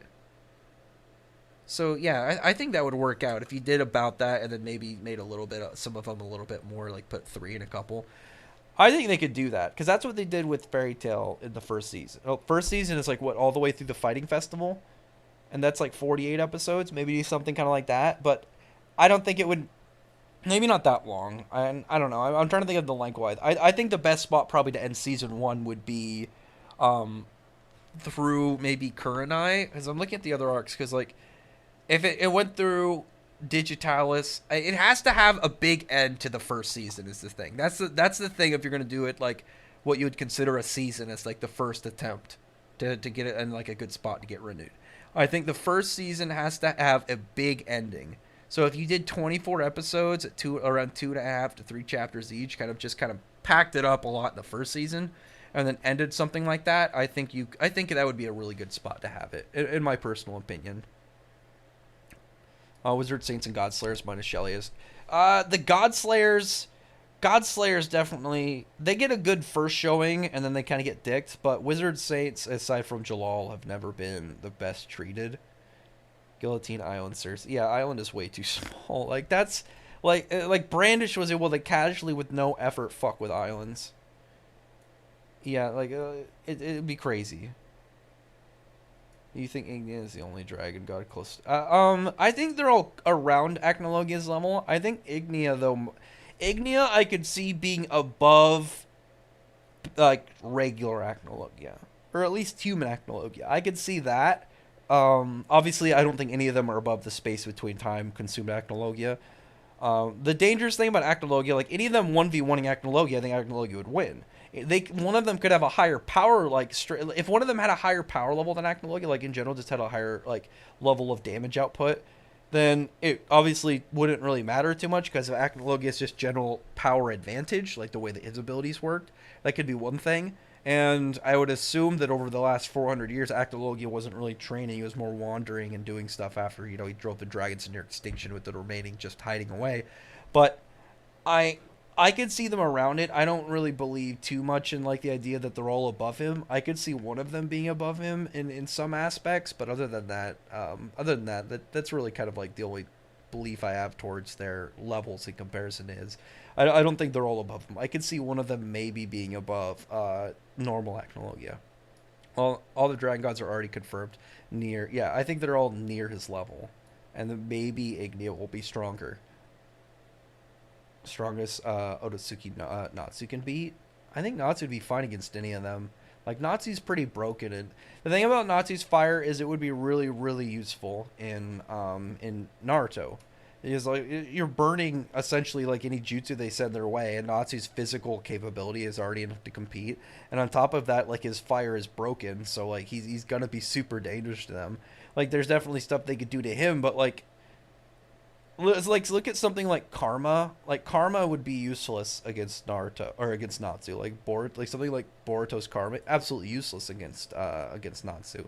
Like, I don't think there's anything that Otsutsuki really have or shown that is, gonna do anything to Natsu. He's just gonna completely burn through it. Acno beat them at Feature Logs timeline. Yeah, 1v. We don't know though if it was 1v1 or if they fought him in a group. We just know that Acnologia won. So like Acnologia in a like I said, I think in Acnologia 1v1 could beat any of them because on top of being powerful, Acnologia just has a really really good power advantage because he can consume magic. And even though the dragons, like, they're not going to be using magic all the time because dragons can use magic, but obviously that's not their primary thing. It's, their natural born dragon abilities. There's literally magic in the air. So Acnologia can literally inhale magic. He can literally go around and, find stuff with magic consume and get more powerful, replenish his stamina. And he can just keep fighting and he can just wear them down and then just keep tearing them apart, doing his thing. Like, Acnologia is just dangerous. And we also don't know, like, in that timeline, did Acnologia ever run in the space between time? Maybe he ate it in that timeline too. There's definitely variables there I would love to find out. But yeah, I definitely believe Acnologia could take any of them 1v1. Current Natsu versus end of series Haru. Natsu would fucking destroy Haru. That's not even really a fight. Like, Haru is... The thing about Haru is the only sword Haru has that really would be useful against Natsu is Rune Save. But Natsu, as we've seen, has a little bit of curse power still up in the ready, as well as Natsu is just a all-around very well-trained, well-experienced and well-capable hand-to-hand combat fighter, as well as he knows how to fight people who use swords. And if Natsu can disarm Haru, that's kind of GG for Haru. Like, Haru is definitely strong, like, he's capable, but Natsu is an all-around better fighter. He's got more to work with. He's got better feats. Like, Haru's only real thing there is Rune Save, just because, it's able to cut through magic and stuff. But just because he can cut through magic, like I mentioned earlier, Heat Radiation alone is something that Haru can't really deal with. So Natsu can just stand there and, blast temperature-wise and completely incinerate Haru. Because Haru can, be able to cut, like, the flames themselves, but the heat given off by the flames, he can't really do anything about. Is Guilty being crazy about power levels? Since Natsu defeat Alderaan, the best you could say for him being country level, but not planetary. Here's the thing. Alderaan shouting was beyond country level. Like, you're downplaying the hell of him, but also Natsu beat a weakened Alderaan that lost a lot of his power because of the God Seeds were destroyed, and Natsu beat him in the window of time that he was weaker. Alderaan scales so far above country level, it's not even funny. I mean, Etherion alone is large continental at the lowest you possibly can put it. The Dragon Cry is dozens of times that. The Phoenix is able to incinerate the entire surface of the planet, the Fairy Tale planet being absurdly bigger than our planet. Like, you're underselling it a lot, dude. Like scaling potency. Like, Natsu is way higher than country level. Like even in base, he's higher than continental. Like, Natsu in base is large continental to multi-continental, and Dragon Force is at least strong, like a larger multiplier than Lost Aspect, since Natsu with it was able to obliterate Fairy Heart Zeref's body, whereas Gray at most would be able to seal Zeref's base body. So it's at least like Dragon Force is at least several hundred times a multiplier. And then if you want to talk about Natsu's Aetherius Dragon Force, like Mersolvia should be the same level as Alderaan. Mersolvia and Alderaan should still be around level with each other. And Natsu with Demolition Fist in base form did 1 point out of like did 1/100th million of damage. 1/100th million. So a multiplier, or was it? No, wait, Anna, it might have been 10 million. No, it was 100 million, right? Like he said, it was like 99,999,999, right? It wasn't. Oh my god, I'm about to go double check because it's gonna bother the hell out of me. Where is Let me look up Alderaan really quick. I'm forgetting if there's a 9 in there. It's bothering the hell out of me. Small stuff like that will bother the shit out of me if I forget. Like the number wise, like it'll just annoy me. Yeah, it was 100 million. So that would mean his multiplier for Aetherius Dragon Force for being able to completely dominate a Dragon God and defeat him in just a couple attacks is at least double-digit million multiplier, if not in that 100 million multiplier. Like, dude, it's ridiculous. The idea that he's country level is silly. Big numbers, man. Big numbers. Yeah, I don't know some of these that are getting a little silly when it comes to talking about. Oh, it looks good. Some of these are directed at me, so I can skip over them. How strong would Gon and Killua be if they were in Fairy Tail? I mean, not very strong. I mean, they're like maybe potential S class. Like they'd be kind of like, hey, you're qualified to go to the S class trial, because like they're not that strong. Like in comparison, like in Hunter x Hunter, like yeah, they're powerful, but like Hunter x Hunter's power levels obviously aren't even close to Fairy Tales and shit. I would post scans to prove why it's true, but can't in YouTube live chat. Oh, is that not at me? Okay, that's not at me. Not at me. Rex, how do you feel about the leakers saying Black Clover's possibly not coming back? Oh, the anime. I don't think so. Like the thing is it wouldn't make sense to cancel it. Like they're doing a new animation, or they just put out a new opening. The anime has been a really high selling and profiting series since it came out. It's been top 5 for Tokyo TV since Black Clover's anime came out.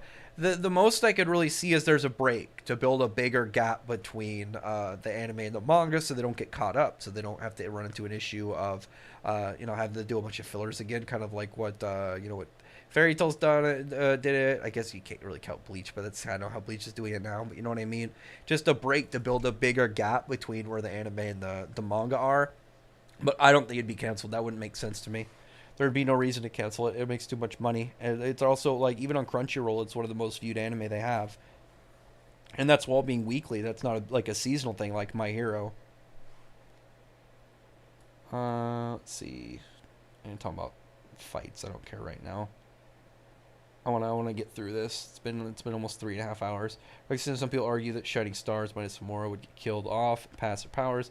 I don't know about that. Maybe some of them. Definitely not Hermit. Hermit I cannot see getting killed off. Hermit's too nice. Maybe Witch and Sister. Definitely not Homura. Definitely not Hermit. I mean, I could see characters like that getting killed off and getting new Shining Stars. Because the thing is, that could be, Shiki's generation of Shining Stars instead. So, moving on to his own personal crew. Then again, the only reason Phoenix was defeated is because of the arrow. I mean, it was defeated. But the thing is, the Phoenix is not even close to as much of a threat as Acnologia. Because, think about this. Zeref, Anna, the dragons, they saw Acnologia as the biggest threat. The other dragon gods saw Acnologia as the biggest threat too. That's why they were hiding. The Phoenix was never in consideration of being an issue.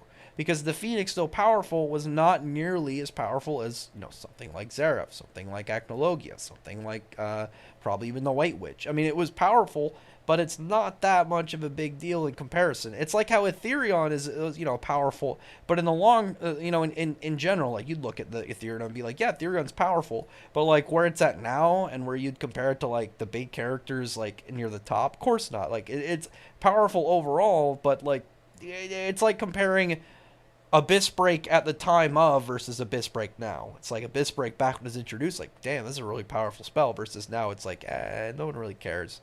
It wouldn't be much of a threat unless someone like Jalal casted it, just because it'd be way more powerful if somebody, with Jalal's level of magic. But if it was just like Jose back with, his Phantom Lord mech, he's like, I'm going to get you this time. And, you could have Urza at that point walk out there without even putting in her armor, tank it, and then walk over there and completely bitch slap his ass. But, yeah, the Phoenix is definitely nowhere near, like, big character league, like, big notable. Like, the Dragon Cry seemed like way more of a danger. Like, the Phoenix was strong, but, yeah. I've had this argument before. That's why I was ranting off on it. I already read this one. Not me. This isn't me. I'm just rushing through some of these last ones because there's a bunch of shit that's not at me, and I don't really want to argue a lot of power levels. Natsu versus Endless. Natsu would burn the Endless up. Endless isn't a threat to Natsu, and not like the Endless and the thing that it's constructed of, with it's essentially memory magic and shit. Like, it's like you're essentially throwing a man made of kerosene at Natsu. He's gonna be like, yeah, cool, power level wise, you can do some stuff, but Natsu's just gonna completely incinerate it. Fairy Tail fillers don't really impress me. What are you talking about? Like, I don't know what part you're looking at. I'm not looking at your guys' conversation. I don't really want to argue it. I don't know. Fairy Tail Wiki. The Wiki isn't the canon, though. Which movie are you talking about? 9 from the movie. I haven't seen the second My Hero movie. I haven't seen it. Anyway, I'm gonna end the stream. I don't want to argue much more about power levels right now. It's been like 3.5 hours. I wanna chill out, play some games, probably, probably clean up. I gotta do some laundry. But anyway, other than that, though, thanks everyone for showing up. Glad you guys came to chat. We had a good long stream, and it had been a while since we had a good solid, just kind of chat stream. So I was happy to see that it went a little bit longer than I thought it was, and had some nice conversation with people.